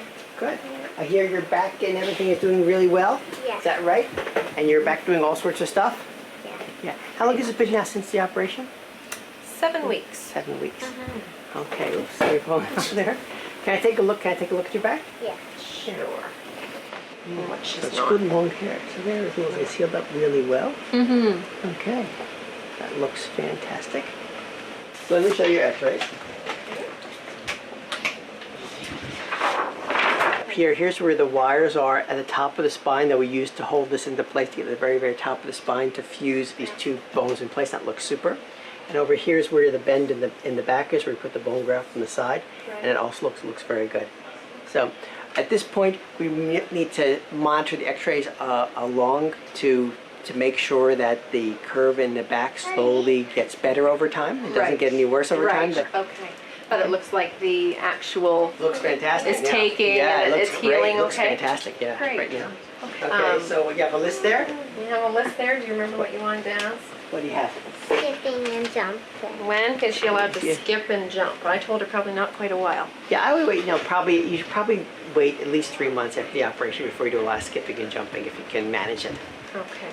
So that would be like another month from now. You can maybe do some jumping. Yeah, what else you got there? Riding a bike. Riding a bike? Yeah. How good are you at the bike? Do you fall off the bike a lot, or are you okay on the bike? I'm okay on the bike, but I'm gonna learn how to do a two-wheeler. What? We don't want to learn to do 2 wheels right now. Oh, you have Is that training the- wheels on the bike? Yeah. Oh, I think on a training wheel bike she can do. Okay. And your last one? Hula hoop. Can she do the hula hoop? A hula hoop? Is that a bad motion, the twisting at the waist? Probably not. It's probably not such a good idea to do the hula hoop, I think. Okay. Maybe you can wait a little bit on the hula hoop, okay? All right. Doctors will continue to monitor Erin as she heals, but she is now strong enough to participate in her favorite activities. Erin is recovering remarkably well, and she no longer risks damage to her spinal cord. I won.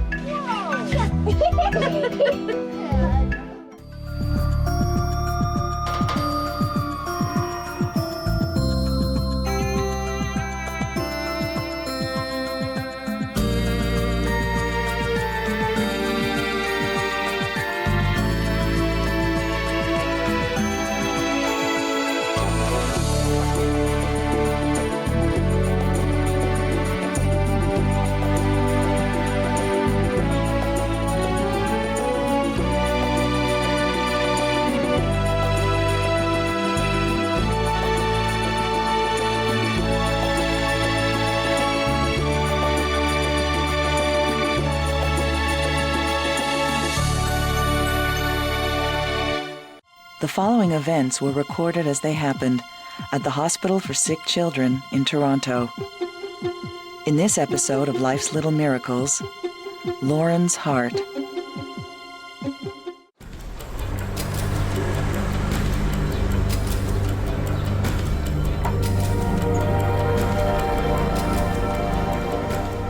Three-month-old Lauren was born with a hole in her heart. As a result, her heart is enlarged and she is dangerously underweight. 4.085. Without surgery to patch the hole, Lauren will not survive infancy, but her small size makes the operation risky. Today, Lauren will be examined to ensure she is strong enough to endure the surgery that will save her life. She's going to examine, okay? It sounds like in July you found out that Lauren had the hole in her heart.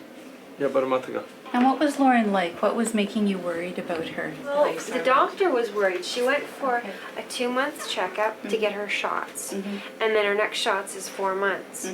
And she says, I want to see her at 3 months because she's not gaining Big. tremendously. Yes. So when I brought her in at 3 months, then all of a sudden she saw her chest and she started asking questions about her feeding because she was always tired and she was sweaty. So all of a sudden we were at a pediatrician's, then we were at the hospital, then we were here. And it's all within a day. It's special. Can I feel up here? Very cold hand. Ooh. And you can see her heart beating right here too. Oh, you can feel it just racing. Yeah. She has a very thin chest. Babies at this Yeah. age have a very thin chest wall, and it's easy to feel their heart. It might be hard for her to lie on her tummy right now too, because her heart is so big, and so it's probably uncomfortable. So once she's repaired and her heart has time to shrink back a little bit, then it'll be more comfortable. But for having to use so much energy to work to breathe, you know, she's doing pretty well. You're just petite. You just tell everyone I'm petite. Because we look at the chart over here, and it shows she's only half Her usual weight. what she's been doing. Yeah. So maybe at 12 pounds is her normal? Yeah. Oh, I'm such a big girl. So we'll be friends next week. I'll see you next week. So much to take in for like 1 month. All of a sudden, Yes, a it is. It's healthy very baby in the middle, and she's having open heart surgery. So.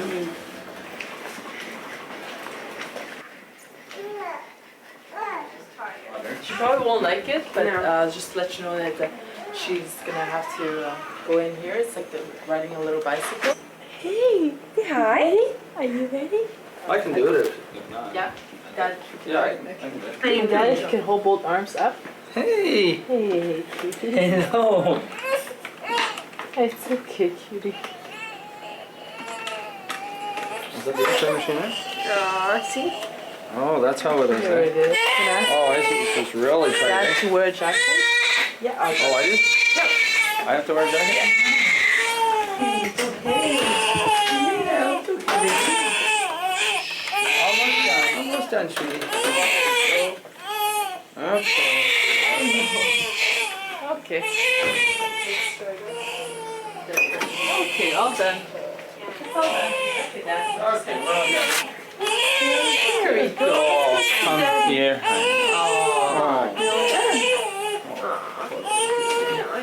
Daddy wasn't there for the last two times. She doesn't know. I didn't see the last X-ray. I'm tired. Hi. This is Dr. Konstantinov.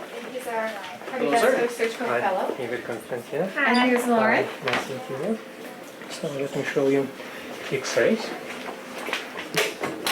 So the problem is that baby has defect in the ventricular septum, and the blood is shunting from left to right through the lungs. You see how big the heart is? Correct. So there is a heart enlargement, significant heart enlargement. So we have to put a patch to close this defect. Okay. Right? The surgery will last about 3 hours. The most crucial part of the operation, when the heart will be arrested, we have to put baby on heart-lung machine. You actually stop the heart from working? Yes. We have to stop the heart for about half an hour to 1 hour to close the defect.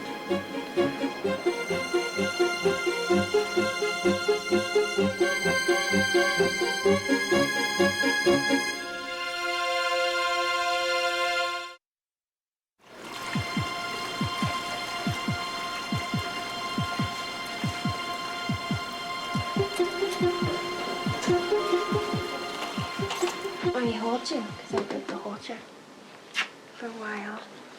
Okay? Nice babies. Sure. Let me get fat, and then Mommy can lift you up like this and go. Look. Yeah. Morning. Hello. How are you? Good, thanks. This is Lauren. This is Lauren. Say hi, Bridget. Hi, Bridget. Yeah. I suck my fingers. When was the last time she had anything to eat? She had a what? Anything to eat? 2 o'clock. 1:30 actually. It was 1:30. She had formula. You're not supposed to enjoy this. No. No, you're not. You're not supposed to be having fun. What is it you're listening for so much? I'm just making sure that her chest is clear. Oh, Just okay. because she'll be Oh, okay. intubated, so they always want to make sure they have good air entry. Okay. What time does she actually have the surgery? Is it like 8? She's scheduled to go for 8. They're gonna fix you, honey. They're gonna fix you. They're gonna fix it. Do you want her wrapped up? Yeah. And transport's here. Just take you down. Do either one. We'll just and then after first, you can come and get your things.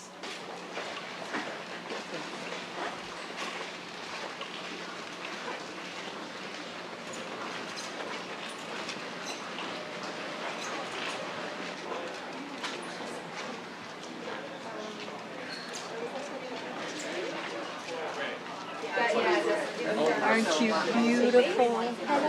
She never cries unless she's hungry. Some gas? Yeah, laugh. Are they gonna put like a mask over her? Possibly. Probably give her some oxygen at the beginning. So they're not going to like poke her when she's awake? She won't feel any pain? Usually we don't. We try not to give needles to babies if we can avoid it. She's been poked so many times. A few times already. Yeah, no. Been a rough month. They're usually very good about trying to avoid that.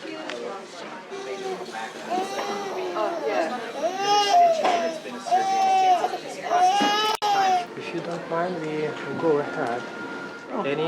Any questions? We're just curious, like, kind of like, you do need to go through this bone. Right. There will be a small incision.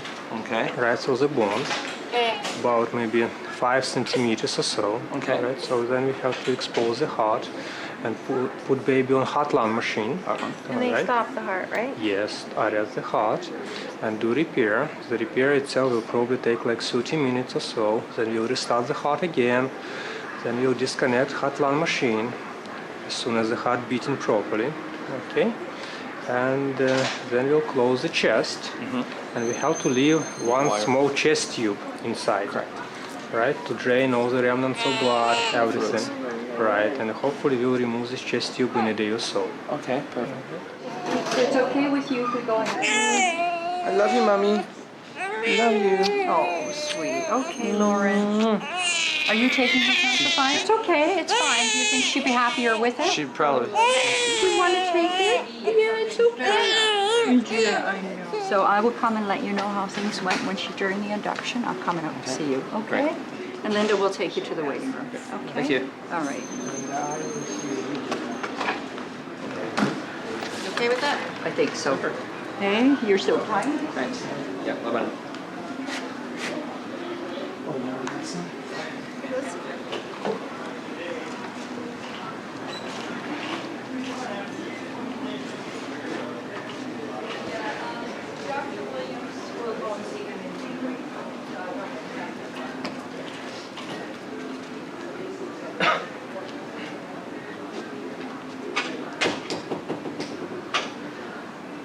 She's okay. Come on.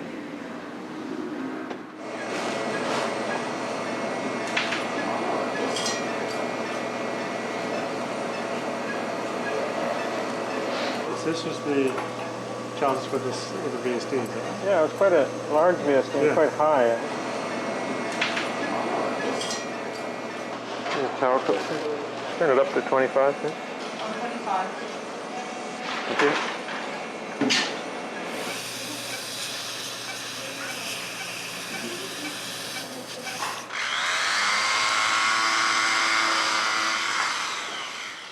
Well, the first part of the operation is just to get ready to do the repair inside the heart. In order to do that, we have to get access to the heart and the vessels, and then put tubes in them for the heart-lung machine. Another suture. While we're doing the actual operation inside the heart, both the heart and the lungs will be out of the circuit and inactive. Check your lines now, please. Yes. No air, put us on that, please.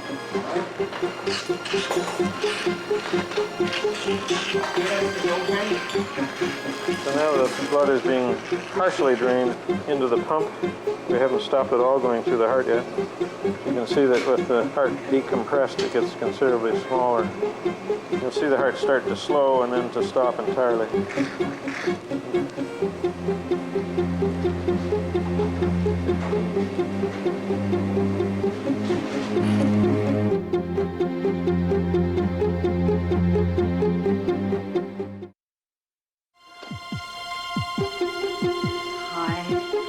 I just wanted to let you know everything went really well at the induction. She didn't cry. She was really good. They just gave her a mask, and before you knew it, she was off to sleep, and then we started the IVs.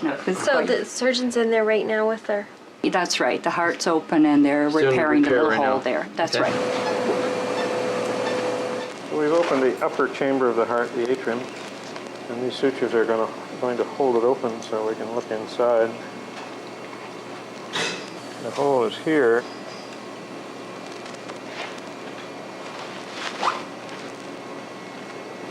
Yeah, a VSD patch, please.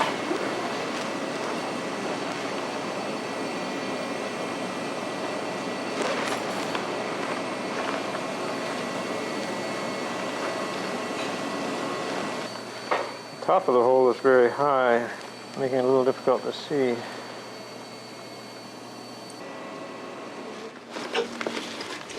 Yeah. It's a long wait. You could rewarm the patient. Yep. We are waiting while the child rewarms to normal temperature.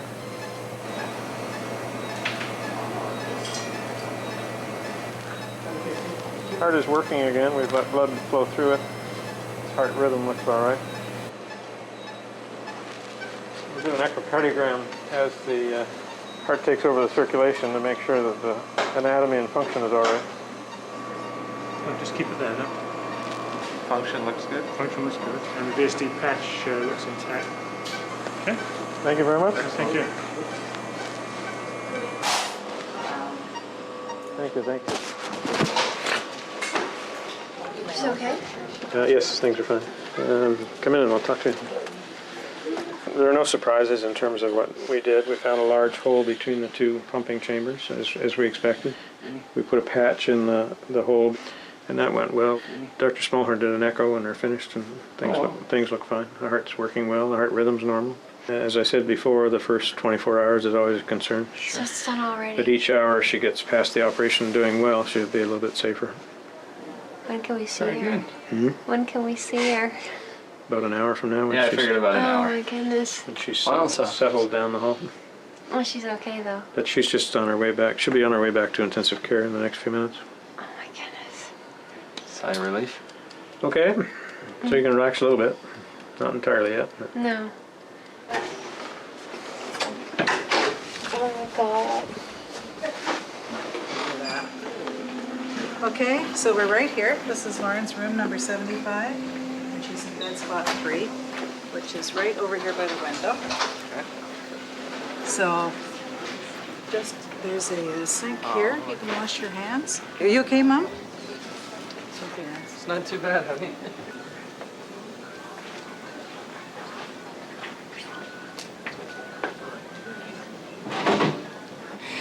She's not awake, okay? They didn't reverse the drugs that they give her to put her to Not sleep yet. because we want her asleep. Okay. We don't want her kicking and fighting because the only way to rest your heart is to rest your body. So Okay. we want her asleep, okay? This is her breathing tube here. The only way she can breathe is through this tube. We'll be watching her very carefully.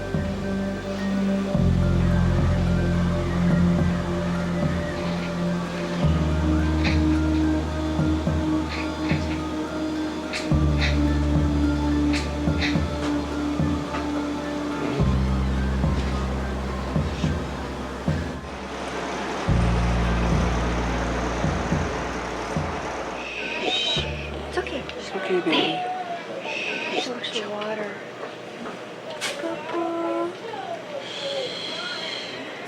She hasn't eaten. Her mouth is really dry from the tube, breathing tube in. There you go. That's good, Mommy. Hi. How are you? There. She's still on some morphine. We're starting her on some codeine to make sure that she doesn't have any pain, but her facial expression doesn't look like pain. I think she's, like you say, she's hungry, she wants to move, and she's just a bit restless, so They're that's all just waiting very for the normal. fluid to go out, and then maybe we'll be able to feed her again. Yeah, I mean, you should be able to feed her as often as she wants. We're just limited in the amount of fluid that we give her because her lungs are still a bit wet. I don't want her to become more breathless or to not be able to handle the extra fluid so soon after the surgery.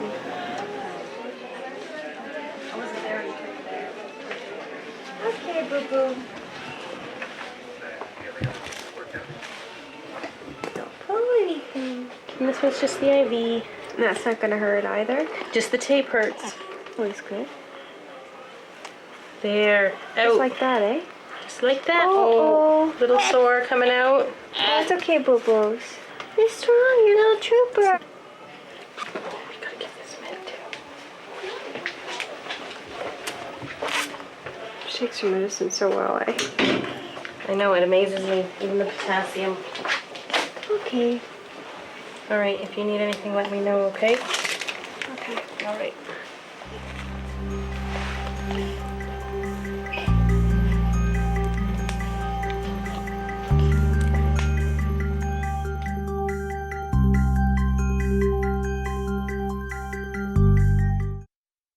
What do you think? You did so good. She's a little shy, isn't she, Mom? How are you today? Do you remember Dr. Williams? I hope not. No, a little out of it. She's progressing well. Have you started feeding her? Old, big time. She had the first morning after. She feeds a lot better than before. Oh, Yeah, she's always hungry, and she's actually doing a little weight too. I think that she's probably about ready to go home. Wow.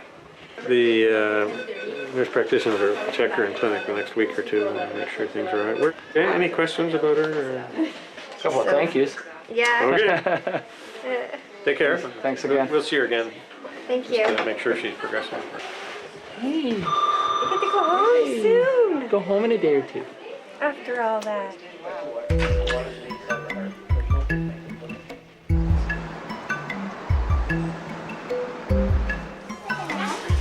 Anybody's request?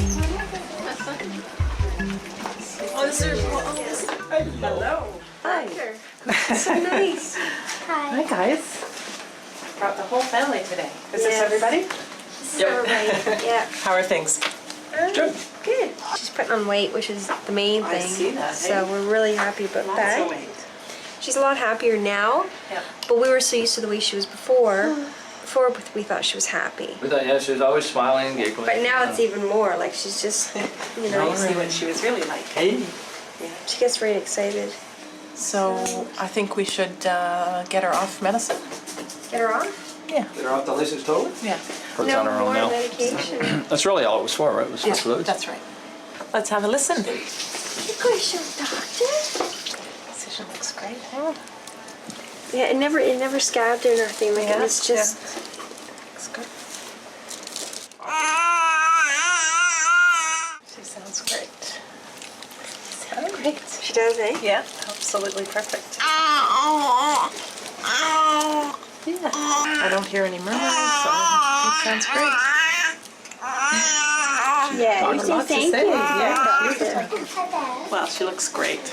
Thank So you. enjoy her and We're enjoy. very thankful to Oh, well, my pleasure. It's nice for us to see you. Lauren has made a remarkable recovery from her heart surgery.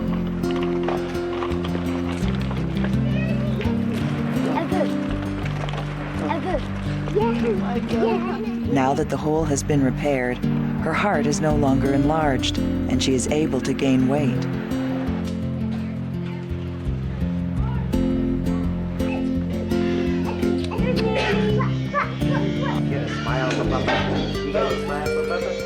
Doctors will monitor Lauren, but are confident she will continue to develop well. What a difference, eh?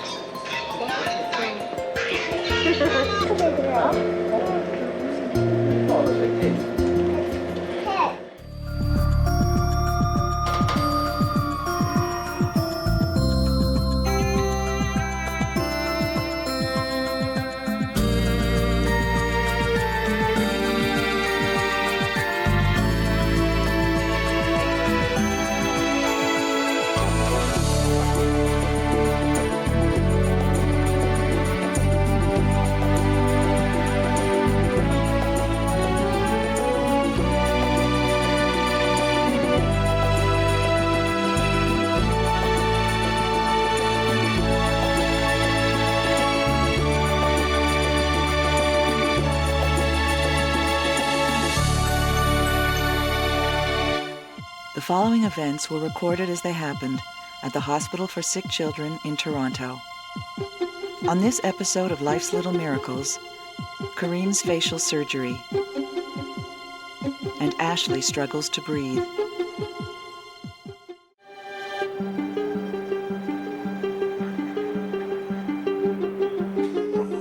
Three-month-old Ashley was born with a malformed airway.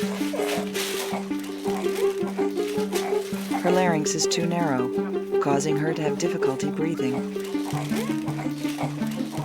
Ashley's condition leaves her too exhausted to feed well, putting her at risk of poor physical and mental development. Today, Ashley will undergo surgery in the hope that doctors can widen her larynx to give her a normal airway.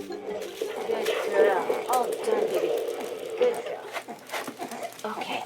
Now we can put your clothes on so you're not cold as a clam, eh? Okay. Now, when she was born, did she have respiratory, like this problem was evident right away? It was obvious. It was like it was like 20 times louder than it is now. No, like when she came out, right? Like when she came out, it was like really, really, really like, obvious. And they just pretty much like took her away right away. If you have any questions, if you're kind of unsure. Yeah, the one question I want to ask, I think it was our family doctor or something that mentioned that if she's having difficulty breathing afterwards or something like that, perhaps a tube might be inserted. If she got into, if she was having difficulty breathing after the procedure because of swelling, that they would find it necessary to intubate her. But just because this is her first time through, so yeah. Poor thing. Okay. Okay.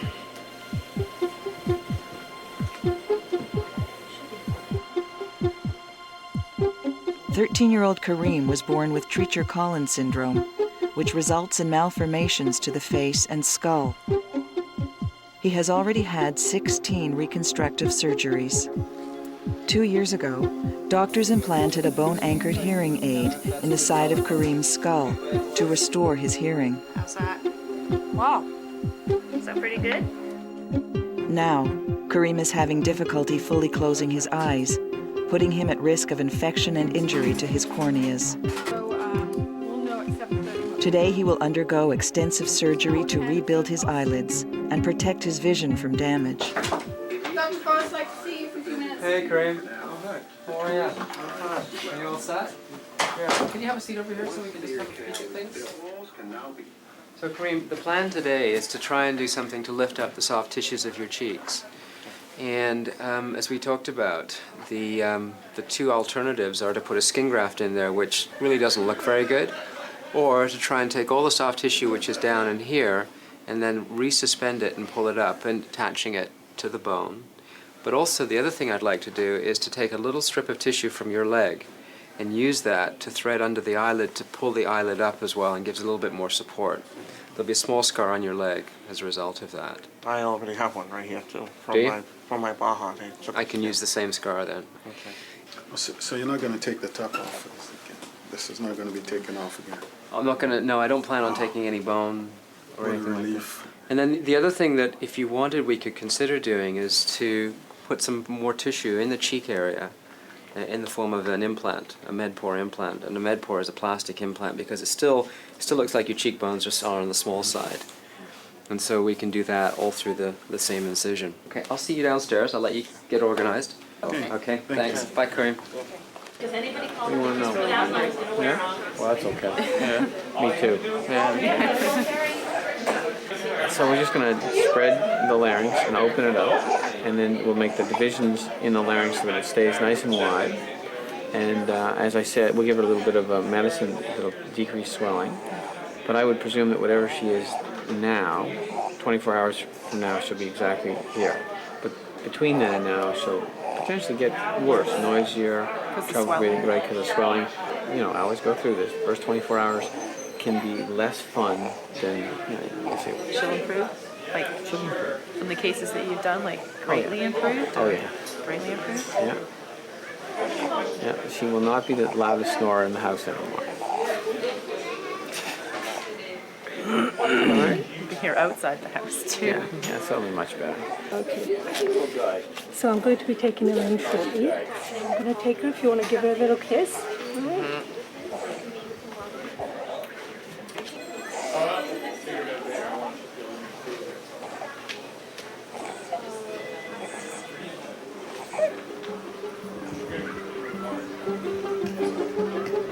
All right.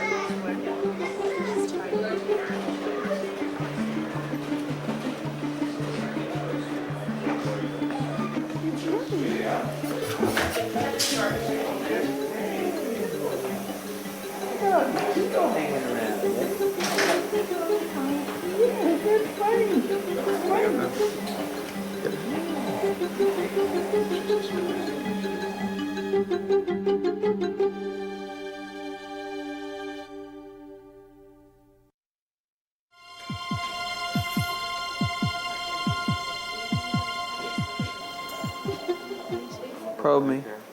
We just open our cords the old-fashioned way. There you go. Your cords are open now. Hold the back off just a bit there, Wynn. Let me see the TV. Okay, this is the larynx, and there's a tube going through it. And this fold between this, you see that little fold that being stretched right there? That's what we're going to divide. That's too narrow, and it's closing the larynx. So we're just going to divide this with the laser, and then stretch it wide open. Stand by, please. Suction. You just put it till I can see it, then we'll pull it back an inch. Hold that, please. Stand by when? Yep, on standby. Now we'll just stabilize it so we don't move it. Like you're on 0.7, 60 watts, repeat, just say when. Okay, when?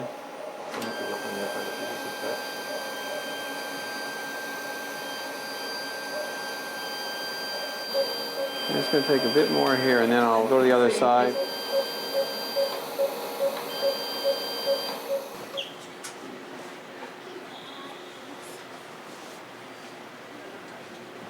Hi there, how are you doing? I'm okay. Yeah?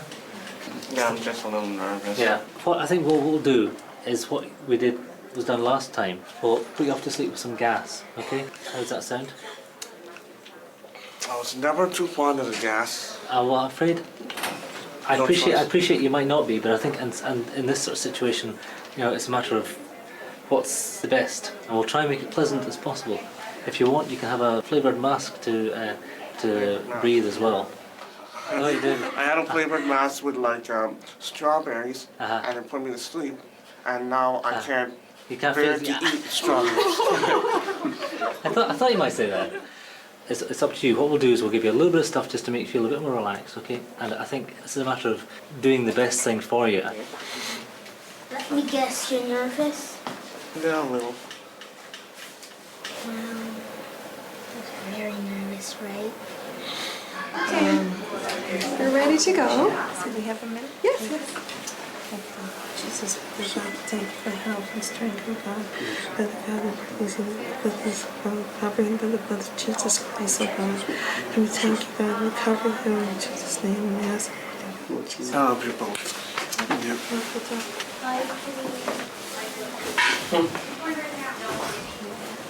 Don't worry, I'll be back soon.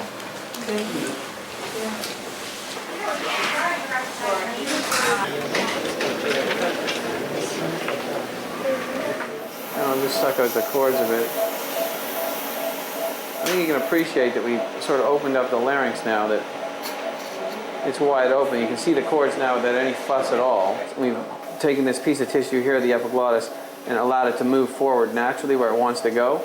Okay, we are officially done this case.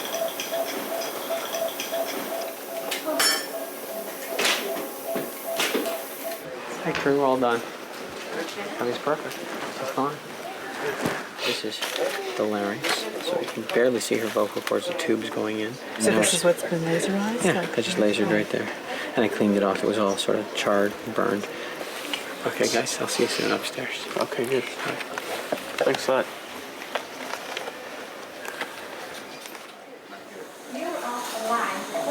Lift up the head on the line, that'd be great. Great, thank you. Okay, so if you want to start here, I cut the scar out, okay?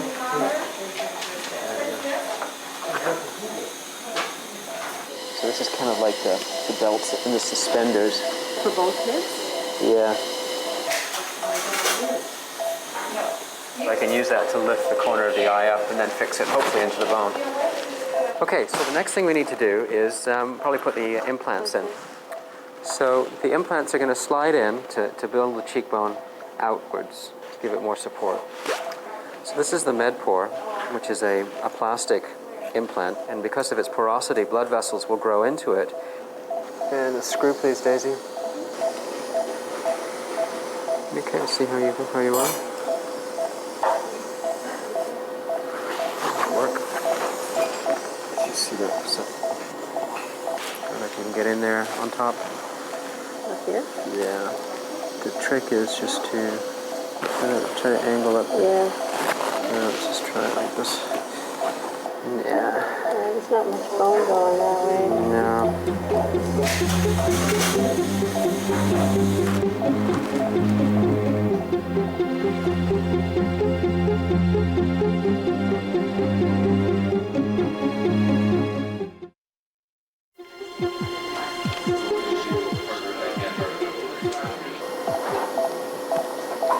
I think given the constraints of the soft tissue envelope, I don't think it's going to rotate, so I think we'll be okay with just one. And that looks pretty good there. Yeah, it does. And we'll need some 3/0 stainless steel wire. And some local. So the plan is to overcorrect it like this. You see how brings the canthus up. We'll put a wire on the canthus. We'll also put a little thing of fascia lata, a little strip of it to hopefully provide better support. You can use that at the end. Okay, and then pull.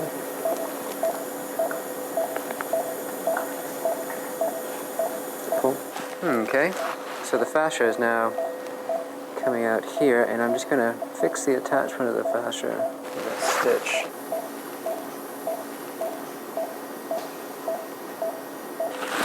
I'll do the same on your side, and then we'll start closing.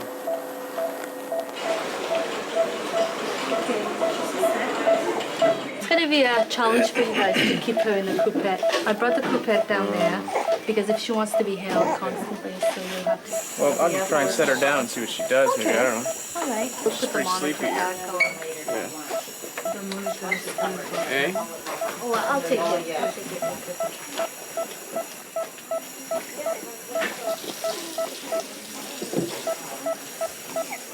So this just keeps more of the humidified air around her.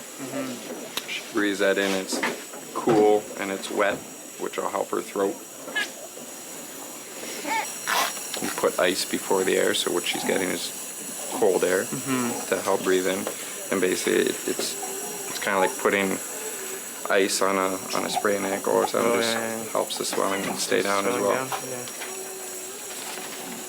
Okay, I'm just gonna go get report and then we'll take her temperature and stuff.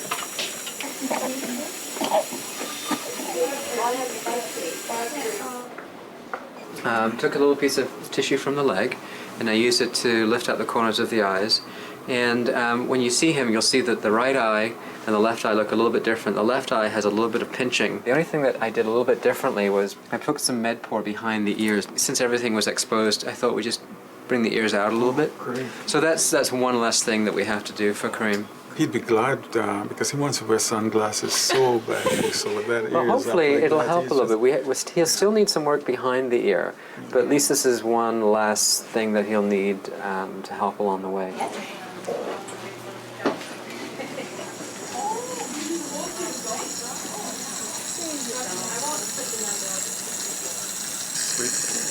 Still swollen. See, we have a hearing aid you might like to try. Karine? Hi, Karine. Can you hear me? Karine? Yeah? Are you okay? Yeah? Good. Everything went well? Hello. Doctor said everything is okay. Okay? Love you. Okay. You know what? He's getting ready for sunglasses. You know that? Yeah, your ears is done. So you might get ready for sunglasses, okay? Is that neat? Yeah. Better? Anything worse? It's pretty good, I think. Yeah? I think so. What do you think? I don't know. She had 3 feeds so far. Well, She's she so spit up a smiling little over bit in the first one. She did okay in the second, and then the last Hey, one you. she you. only had 3 ounces. You smarter than things? She threw up about half an ounce. It's not too noisy. So you get the boot today, and I'll see you in a couple of weeks. Call me if there's any problems, but there won't be. This is it. I mean, that was the worst 24 hours now. She'll just improve. So, like, we should see, like, the swelling going down. Like, it's not going to increase at this particular That's point right. in time. That's right. Next time I see her, she's going to be perfect. Guarantee that? Oh, yeah, absolutely. I'll see you soon. Okay, great. Thank you very much. Thanks. See ya. There you go, you can go home. Okay, let's pack it up, Johnny. Hey, Kareem. How are you? Okay. You look a bit Very swollen, but otherwise I'm okay. You look a bit scary like that. Can I have a peek at you? Can we take off that thing off your eye? Sure. Yeah. Let's take these ice packs off for a second. There, that's the guy I know. Kareem, this looks very good. I'm very pleased. How was your night last night? Oh, well, I'm pleased to say it was a very good night. We just have to make sure that you're sleeping okay and that you're not obstructing and that the swelling's coming down nicely. What do you want to do? You want to lay down? No? You just want to sit here? She said you have to get up. Oh, you have to get up and walk around a little.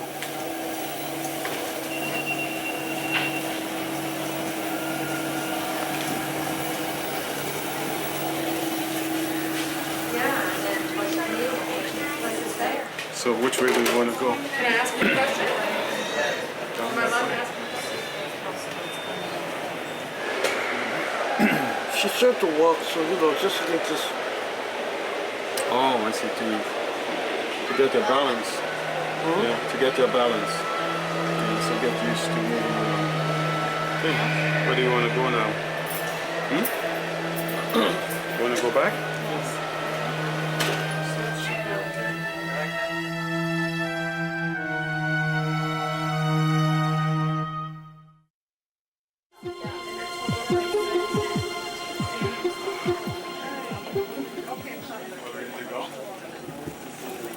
Okay, we get you home now. Okay. Can you walk or you need a wheelchair? No, I can walk. Yeah? You sure you don't want a wheelchair? Pretty sure?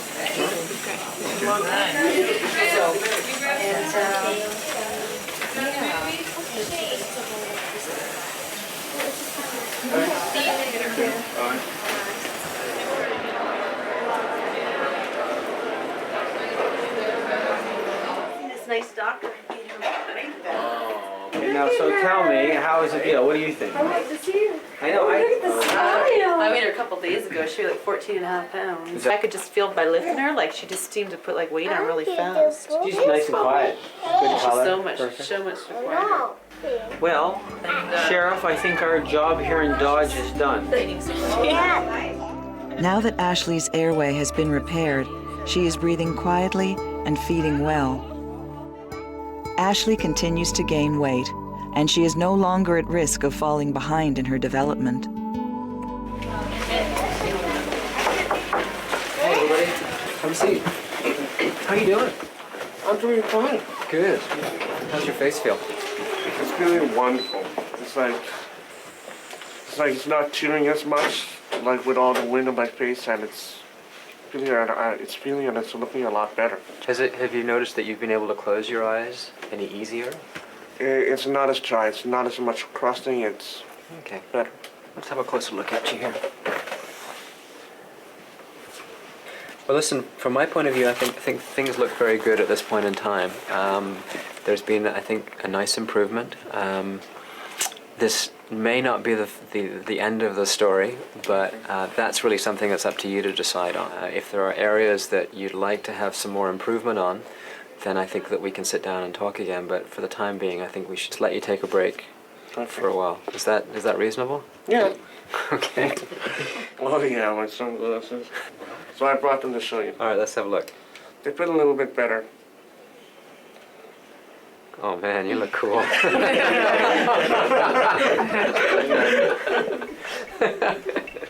Yeah. Very cool. I am definitely impressed. Greetings and salutations. My name is Kareem Jokum, and I just started grade 9 at Dumbarton High School in Pickering.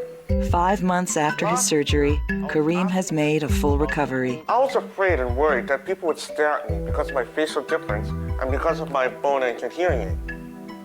But on the contrary, I found my assumptions to be flawed. Although Treacher Collins syndrome may present Kareem with more challenges in the future, he is eager to get back to his active life as a high school student and ambassador for children with craniofacial differences. In conclusion, I hope that you as educators will influence your students as my educators have influenced me.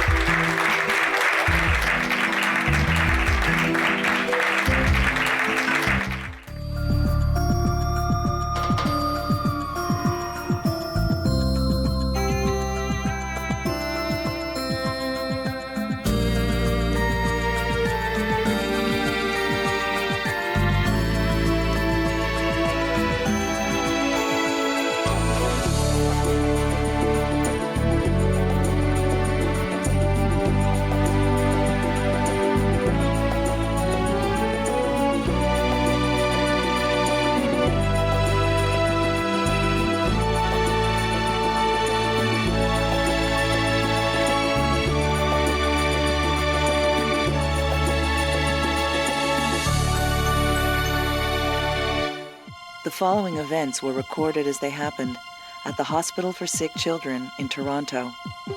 In this episode of Life's Little Miracles, Kylene's chance to skate and Connor's bone marrow transplant.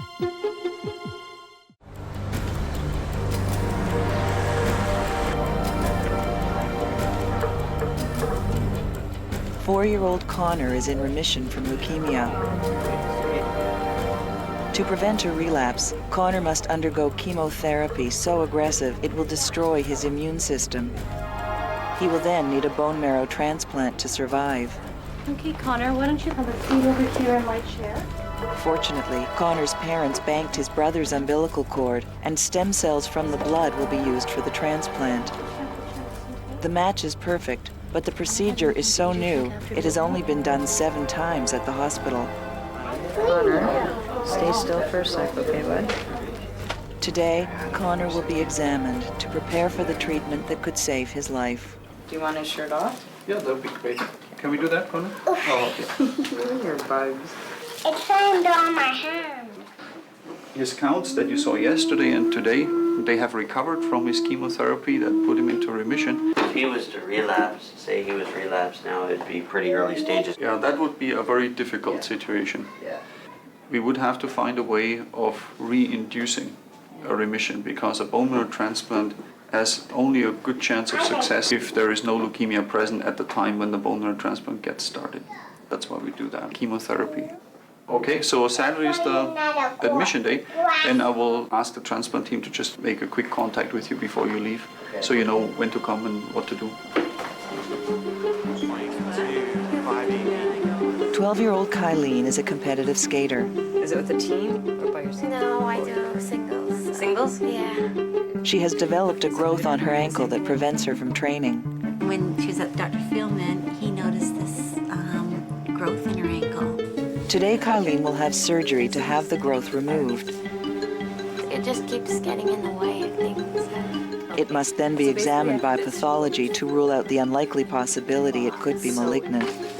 So, you've never had surgery before? Is there anything you're worried about? Waking up. Waking up afterwards? But I won't. No, I meant like during the surgery. That doesn't happen. Yeah. Okay, I know a lot of kids have the same fear, but these doctors are specialized just to work with kids. Okay. And there's one guy, his whole job is to make sure that you're sleeping. So you guys can just have a seat in the waiting room, and then we'll take you downstairs soon. Okay. Thank you. Bye-bye. Bye. Put your hand on it. Hold it. Look, your mind's getting big. Yeah. Oh, it is too. It's all around there. Okay, you ready? Cool. Mr. Sharp. Guys, I saw Dr. Hitzler in earlier. Did you have a chance to take a look at him? Yep. He's happy. His counts are all good. Yep. Okay. Now he's being busy, so I'll just let him be himself. Were there any last-minute questions that came up? He's always been pretty good there for handling the chemos, but that probably won't happen over there. Like, is there some kids that do walk through it? Kids do walk through it. The younger the children, they don't seem to carry the same baggage and don't know to get as sick. But they're still pretty potent drugs. Yeah. They're still pretty good at making the kids ill. Say he started to get really ill with, say, his 4th or 5th day of chemo, or even 7th or 8th. Would you guys go ahead with the transplant? Once we get started, we try to see it through as much as can. Yes. But if he does end up on things like ventilators, then clearly you have to reconsider and we'd have to sit down and talk about it. Yeah. But the likelihood is that we would already be far enough into the conditioning that our best bet would be to see it through, to get the stem cells given and to try to get his systems rebuilt. What can we do now to kind of prepare him? Like, I know we don't have much time. We've been feeding him, and anything he wants, he's been getting. I think exactly that. The best bet at this point is to make sure that the next couple of days are fun. He's doing things that he wants to do. Because once he's in, you have to remember you're looking at him being in for about 6 weeks on average.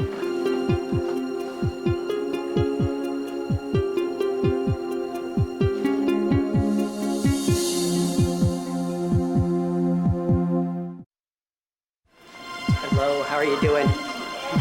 Good. So you still want to go ahead with this operation? Yes. Okay. She can't wait. So you just take a look at your foot again. Okay, can you point to where it hurts you? It hurts when like the skin of my tongue goes right in there. And it's pretty mobile, moves all over the place. Ah, that really hurts. Okay, it just hurts there where the bump is, or it just hurts other places down the line? It just hurts where the bump is. I think this is either a little cyst or it may also be a little neuroma. It actually may be an irritation of the nerve. In either event, taking the bump out will make the problem from the bump go away.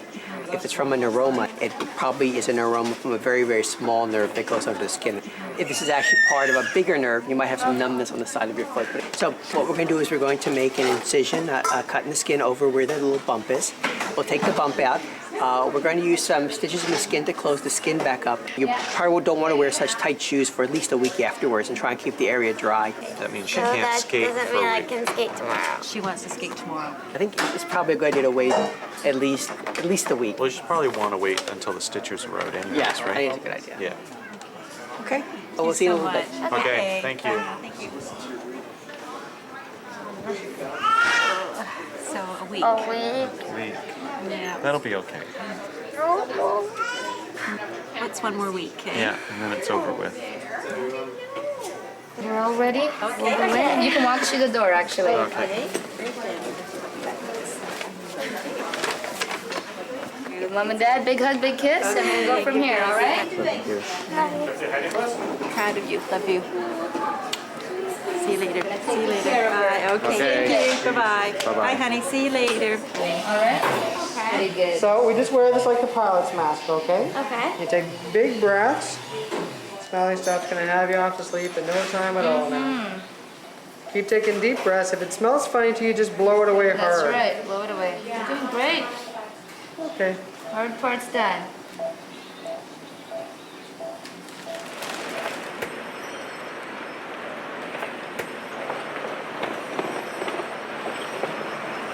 Hi. We're here for Connor Sharp. Okay, let's go. All right. Do you want to check out your room before we go for a walk? Yeah? I sleep in a chair. Yeah, you can sleep. Okay, I know during transplant. During I know, transplant, yeah. you cannot, but you can. We can arrange to have a cot for you. For, yeah. I'll sleep on the floor. I don't Yeah. care. I just No, that's fine. he's gonna be Yeah, it's gonna be hard on you too. So. yeah, that's for sure.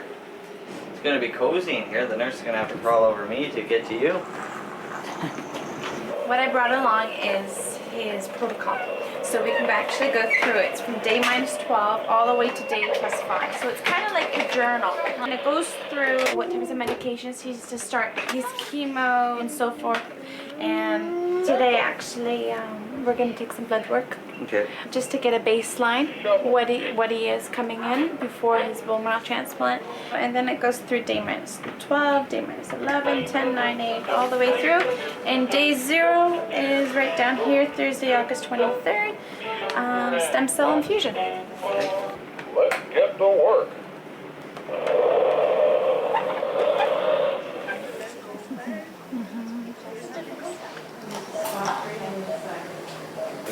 We'll make a small longitudinal incision just over where the bump is. And we'll make an incision just in the skin. Okay, and just use the bevel part of the blade and just open up that area from there. The major blood vessels that run down the leg nerves run behind this bump in the bone, which is the inside part of the ankle joint. Okay, we have a little snap.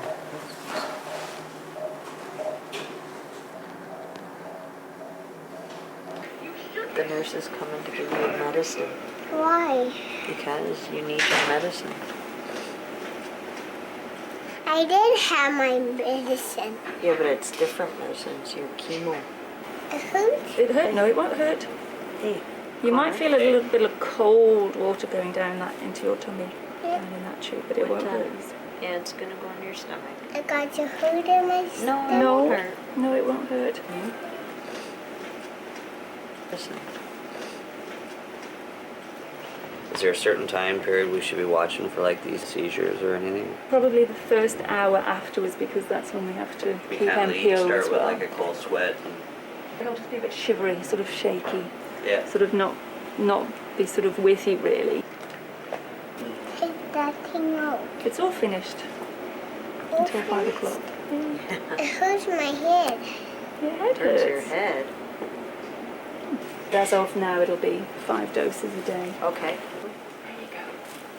Thanks, Connor.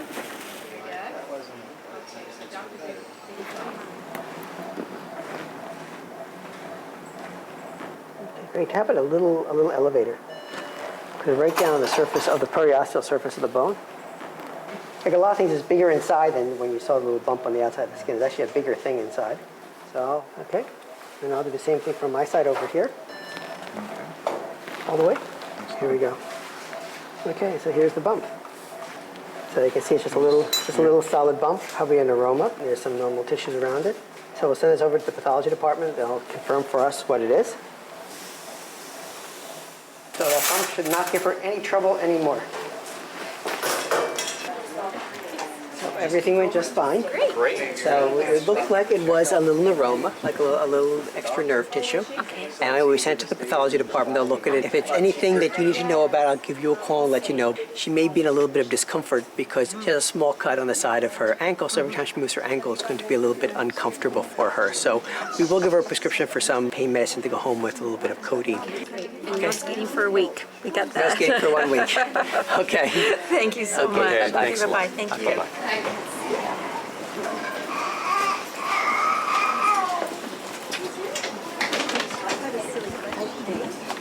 You're still in good shape. You Things didn't are pick really up? good. My foot. Yeah, it'll hurt a little bit for a while. But the lump is gone. Yes, the bump is gone.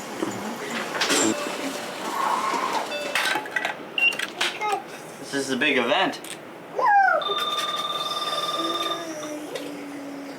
Last day of chemo, bud. How are you today? So that any problems? I wanted to Last night he went to bed a lot earlier than normal. Normally at night, that's when he catches his second wind. How's the appetite? It's been easing off. He would never say no to cranberry juice, and now he's starting to ease off. He's not as interested. He's not vomiting? He was sick there one day, just a little bit. All right. Good. We'll continue with the condition, and today is day -2. Yeah. So it has the last dose of cyclophosphamide today. My head hurts. You wanna lay down, bud? Go to bed? Alright, come on up there. Come on. Alright, I'll get you some juice.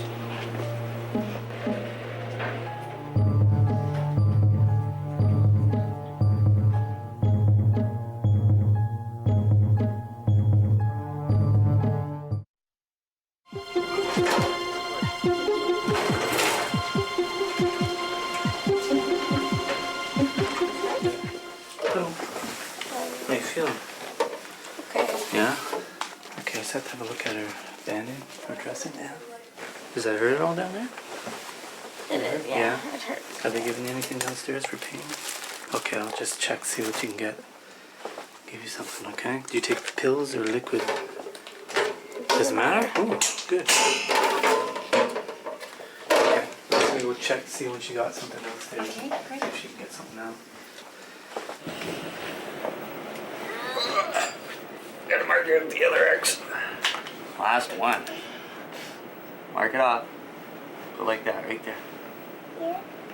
It's day 0, Anthony. Okay, so what are your issues? What's happening with you today? Presently, there are no acute problems. Excellent.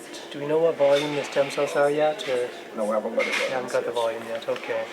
So he'll go from here to down the hall into the isolation room at some point in time. And that'll be a nursing issue how to keep him in that room. Okay.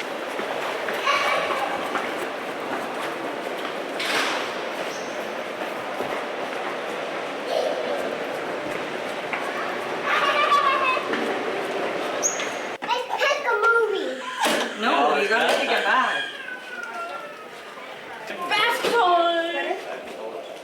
So this is, you're the towel, swipe him down. So after we get his pajamas on, wrap him up in the sheet, I'll bring you a mask.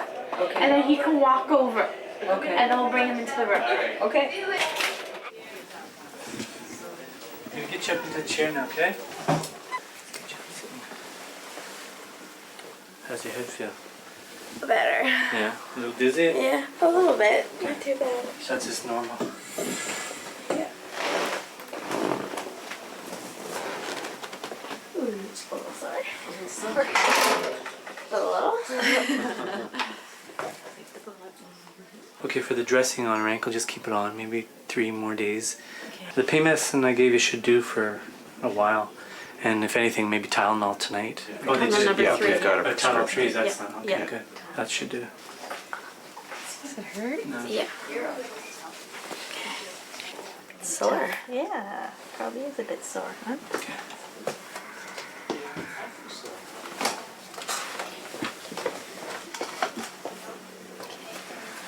Okay, that's Great. it. You did it. Yeah. And I didn't wake up. That's right.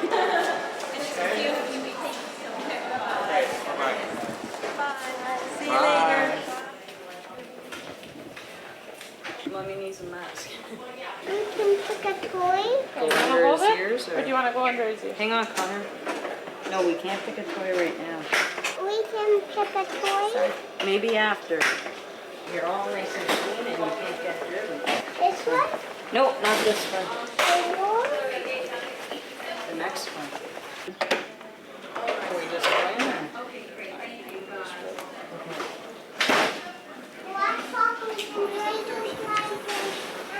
Yeah. It's your new room, bud. Nice and clean in here, buddy. Connor, I won't be able to stay here with you, all right? Yeah, I'll be sitting outside there waiting for you. You all right? New dressing change, buddy. Yeah, pretty soon. The artery's coming in.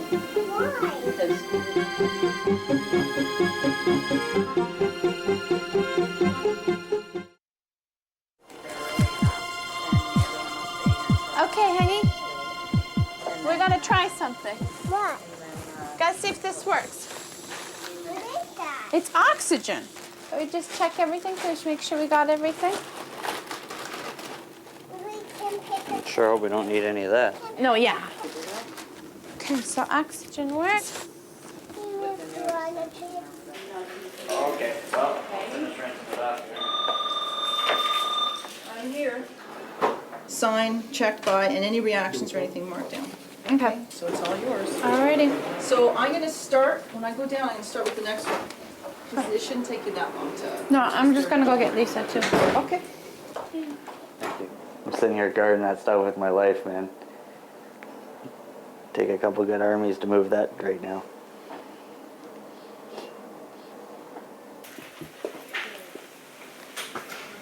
Hello, hi, how are you doing? Good, how are you? Okay, how's your ankle doing? Good. Is it giving you any trouble? It's been numbing a lot and tingling a lot. Okay, can I take a look at it? Sure. Well, the bump certainly is gone. Mm-hmm. Okay. Does it hurt to press or anything? Nope, that seems fine. Yeah, I think it's just probably the healing up part that's probably making. Where does it feel numbing at? Like right where the incision is, or? Right here, and then it sometimes goes down here. Yeah.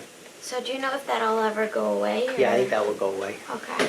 So looking here for the official pathology report, and it was a benign, obviously it was a benign thing. There's nothing we need to worry about, but partly why you're feeling a little bit of some numbness because it may have been next to a nerve, and you may, when it gets pressure over it, it may make the nerve not work quite as well. If it bothers you a little bit, you may want to take some anti-inflammatory medications. Okay.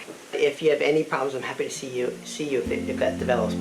Well, thank you very much. Yeah, you're doing super. Good luck with everything. Thank you. So,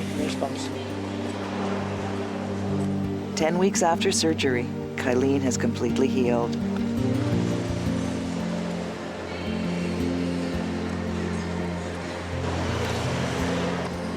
All right. Have a good time. Total?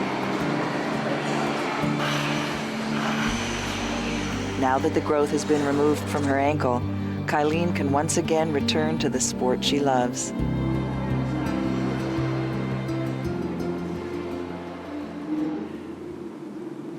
You getting tired? You had a big ride. You had a big flight of stairs.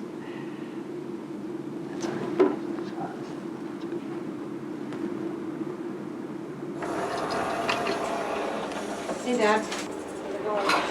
It's going. Is this flushed or what's that? No, it has to be flushed. I'm nervous now. I wasn't nervous before. I'm nervous now. Because you're going to do the blood pressure, right? Go away.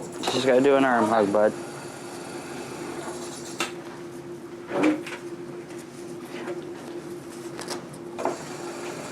funny, eh? How it's just in a syringe.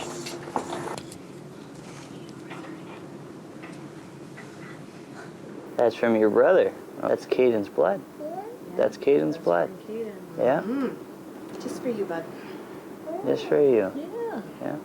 That's Caden's blood going in my line. Yeah, Caden's blood going in your line. It's very special, isn't it? And see, like I see it.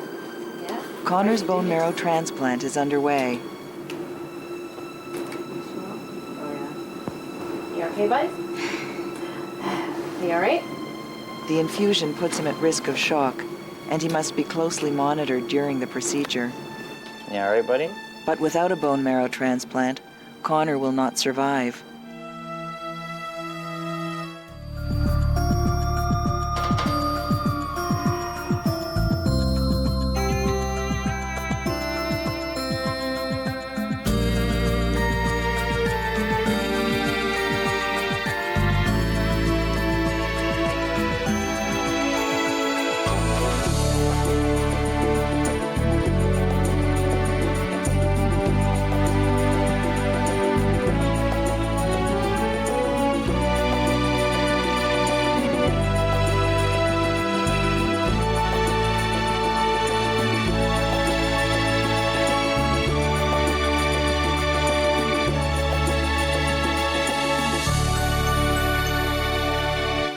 The following events were recorded as they happened at the Hospital for Sick Children in Toronto. In this episode of Life's Little Miracles, Victoria's eye repair and Connor's bone marrow transplant continues.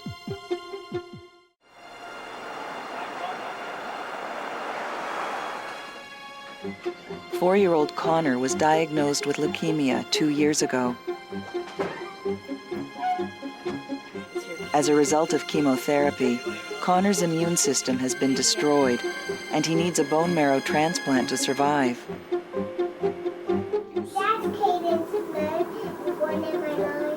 That's Caden's blood. Yeah? Connor's transplant is now underway, using stem cells from his younger brother's umbilical cord. Connor will have to remain in isolation because without a working immune system, a simple infection or virus could be fatal. I won't be able to stay here with you, all right? I'll be sitting outside there waiting for you. His parents face a long wait for signs that the bone marrow transplant will be successful.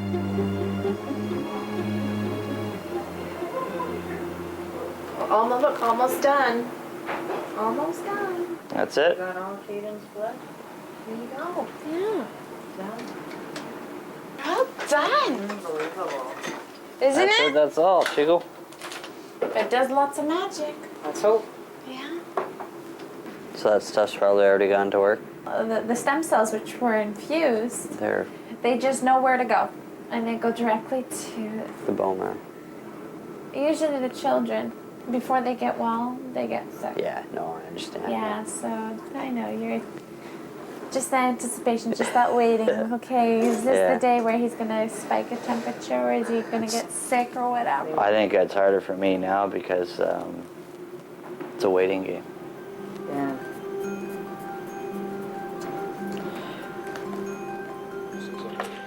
One-year-old Victoria was born with ptosis, or a droopy eyelid.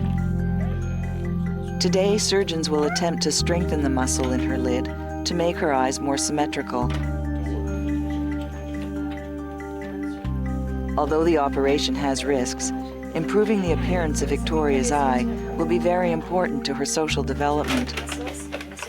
So I'm just going to have a listen to Victoria's heart. Okay.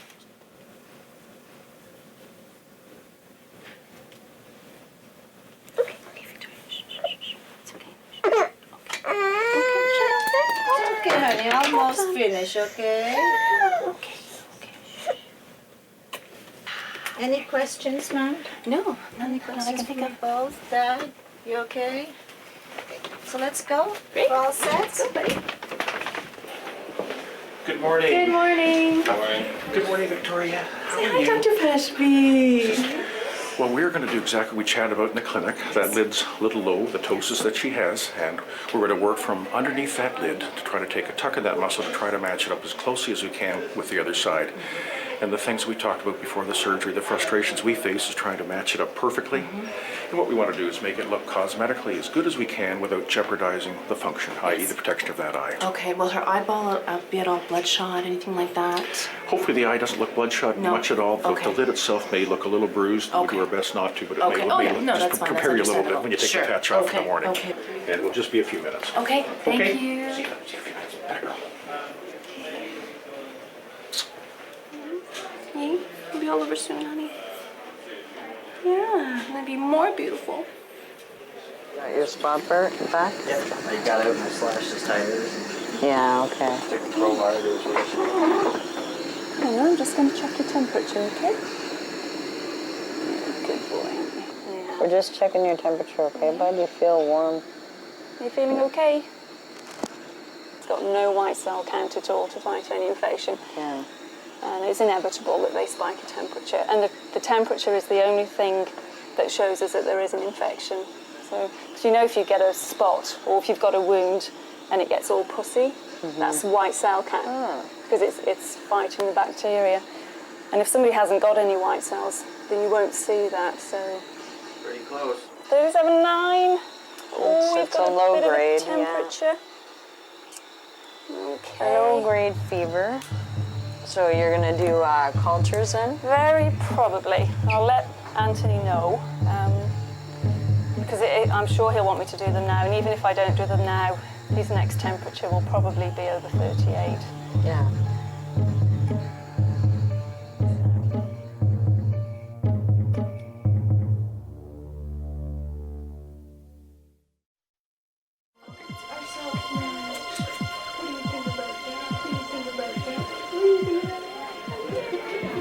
She might cry when I take her, but she'll be fine. Okay. We'll take good care of her. Okay, I know. All right, you can come. All right. You want a kiss? Okay. Dr. Pash will come talk to you when he's done. Okay, honey? Okay, kiss for daddy too. Because we love you. I love you. Oh, she'll be okay. Whichever one's for this today. It's okay. It's okay.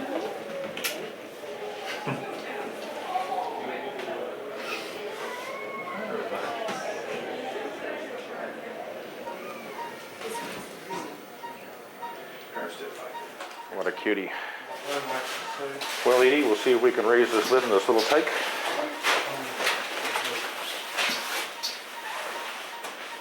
We're going to work the posterior aspect here today, as you're very familiar. I'm going to make a little incision through the tarsus. What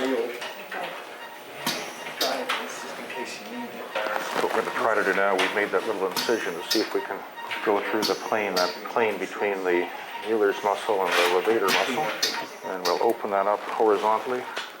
So what we hope we can do is take enough levator to correct that ptosis without jeopardizing her closure, which we talked about preoperatively with Mom and Dad.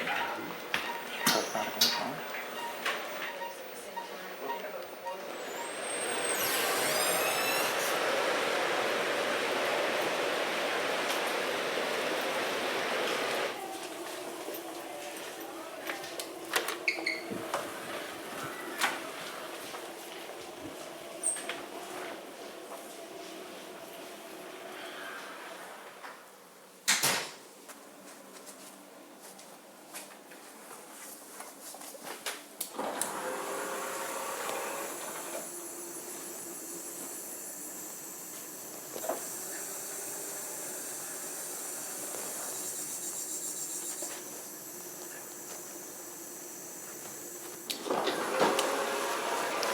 Good morning. How are you today? Good. How are you doing? Good. So today's day +8, and Connor's counts are right over here. So his white blood cells are still 0.1. They haven't come up, and we probably won't see a rise for maybe a couple more days. Everything else is coming up, but that's just because of the transfusions? Yeah, his platelets in his blood, because he got transfused yesterday with packed red blood cells and platelets. Good deal.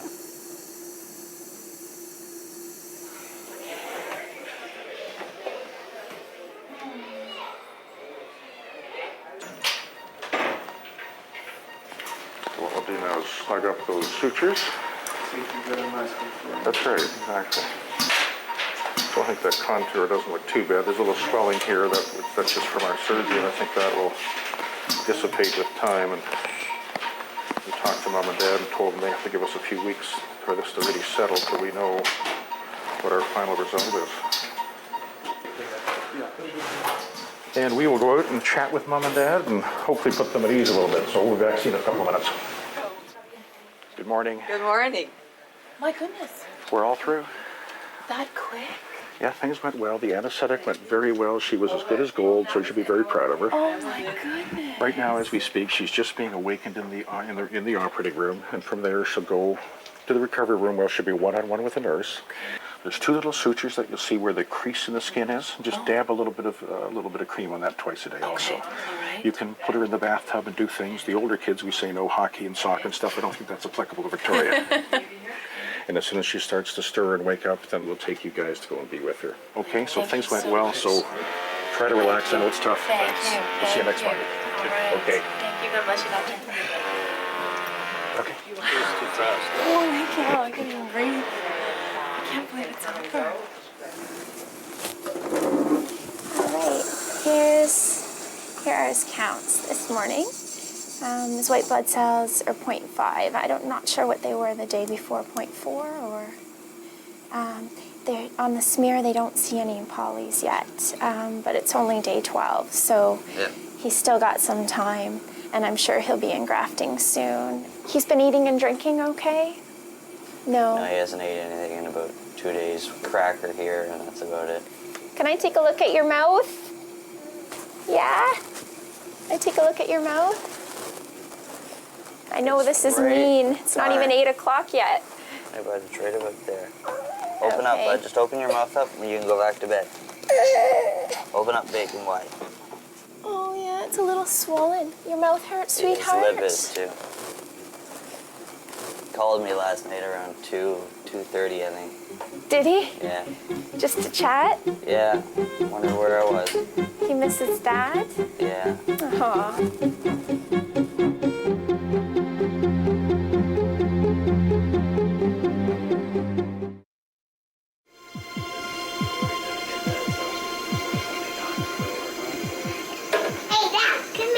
What do you want?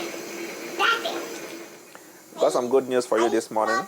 You know, yesterday the white cell count, the police came up to 0.6. Yeah. And they're holding out today again. 0.65 today. Yeah. So we're going to step him down. Okay. But he will be free to walk around with a mask. Yeah. Okay, see you outside later today. Oh, okay? Say, yeah, buddy. Okay, see you later then. Alright, now hang on, Mommy, I'll grab your egg. Okay. Here we go, buddy. You excited? Hey!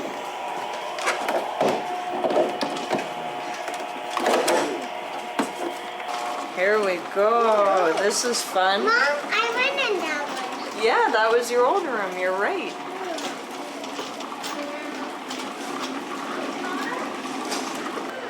There we go. Alright. Maybe Daddy's coming up. We'll surprise him.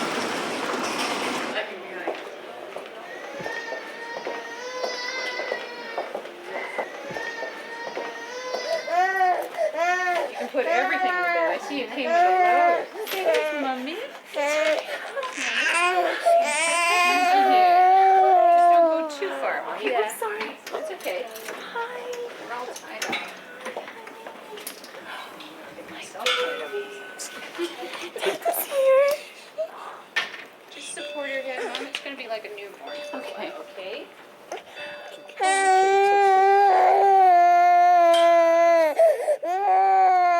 Put that side down. That's okay.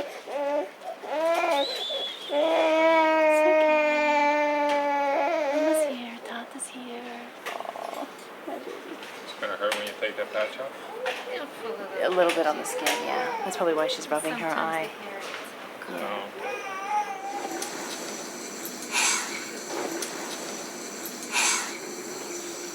Connor, when you eat, we get to go home.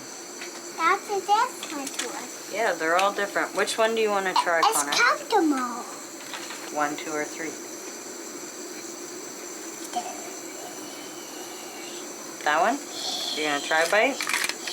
You gotta try it. You take a bite and then tell us. Oh well. Sammy! Here we go. So Dr. Pashby, let's say how great your eye looks. I'm well. Hi, Victoria. Say hi, Dr. Pashby. We'll make this official. Hey, come on. Hey, how are you today? Hey, how are you doing today? Are you doing okay? Oh. Look at this funny. Hey, look at this funny guy. Those. Do you like those? Hey, the magic isn't working, Victoria. That lid is still a little bit puffy. It is. And that will be probably for a few weeks, so you can see it's a little thickened and a little bit reddened. Yes, that's right. Those 2 little sutures that you'll see on Yes, the I've upper noticed lid, them now, yes. they will try to hide those in the lid crease, and they will just dissolve on their own. They'll take about 3 to 4 weeks. They'll just disappear on their own. And as we said, preoperatively, we do our darndest to try to match these things up as close as we can. Sometimes we have to go back and do a little more if necessary or whatever, but I'd much rather err on the conservative side than the aggressive side. Absolutely. And have her with a healthy, comfortable eye and a lid that's maybe a little lower than a sore eye, with a lid that looks good. That's right, exactly. If there's any problems, i.e., puffiness, discharge, redness, anything you're concerned about, don't hesitate. You call. And Yeah. Victoria, thanks for being such a good girl. Thank you, Dr. Pashby. Hey, bye-bye. Alright. So excited about going to your new room? Mommy is. Yeah. You gotta slide over. Now we've got tubes coming out from either side of you, so you gotta be very careful when you're walking, okay? Just very quickly. Hold on, sweetie. Hang on, Connor. This is your food. You need a mask, buddy. There we go. Alright. Hold on tight.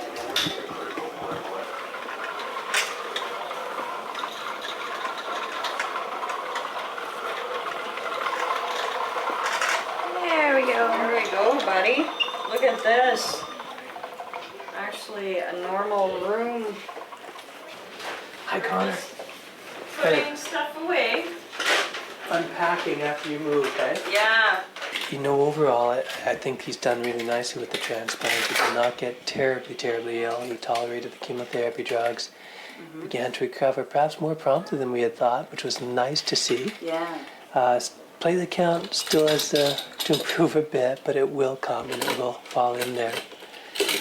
The one problem we've hit, we kind of expected. We knew that feeding him would be a problem and that we'd have to think of things like this. It won't be a forever thing, you know. Once he feels better about himself and things, he will start to eat better and the tube will go. Now the other part of the problem, the bleeding from the bladder, didn't expect. We know that that's due to a virus, adenovirus. We've got him on treatment for that in a couple of ways, one with the drug ribavirin and the other with just intravenous gamma globulin, which gives him antibodies against the virus. We wouldn't expect his system to be able to respond appropriately to the virus yet. It's just too soon after the transplant for him to be able to do that effectively. At this point, we're just waiting and giving him time, letting him continue to rebuild and recover. And what we're seeing here with the playing and the walking and this kind of stuff, all helps him rebuild, all helps him recover. Okay, so patient still.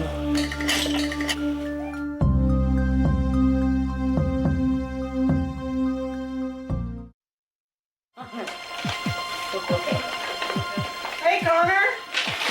Are you going home today? I have something special for you. What you I have something very special. Everybody that goes home from transplant gets one of these medals. You see what it says? It says it's the Starlight Hero Award. Yeah, for having a transplant. Everybody that has a transplant's a hero, aren't they? What did it say? It says the Starlight Children's Foundation. Starlight Hero Award. You're a hero. Oh, there we go.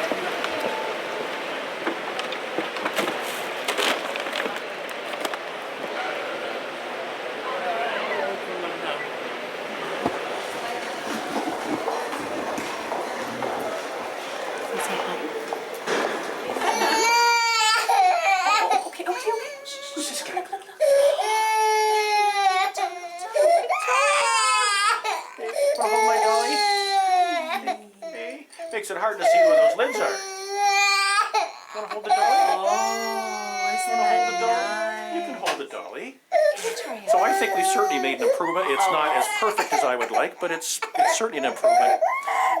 And the reality is that as Victoria grows, where she doesn't have to look up at people, then it's going to become less noticeable. So if Victoria grows to be your height or your husband's height, and where she's looking at people and down at people, it's less noticeable. Her worst position is looking up. And when you're this age, 98% of the world is taller than you are. So it makes it a little tougher for Victoria. If all was well, I would probably say let's have a peek back here in a year or so. Okay. If there's any concerns on your part, or Victoria has concerns, then we'd be happy to see at any point in time. Great. We're very pleased. Are you happier now? Oh, much happier. Yes. Come on, sweetheart. Victoria has now completely recovered from her surgery. That's it. Good job. Her eyes are now more symmetrical, and her appearance is improved. I'm just gonna wait for you down here.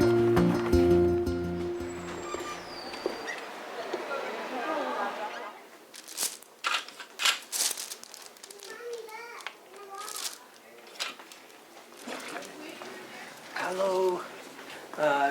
Okay, talked with the molecular lab. They're happy that what they're seeing is indeed his brother's blood cells. It's his brother's DNA, yeah. So the graft is definitely there, definitely grown. They're not seeing any of Connor's original blood cells, which is good as well. Oh, that's excellent news then. Good. Hey, Connor, you have Keaton's blood. It took. Yeah. So now you never have to go through this again. Isn't that awesome? Eh? Yeah. Thanks to his brother Caden's stem cells, Connor's bone marrow transplant has been a success. So you know what? Next time you see Caden, you gotta give him a big hug. Say thank you, brother. Connor will be monitored by oncologists as he recovers, but doctors are hopeful he will continue to do well.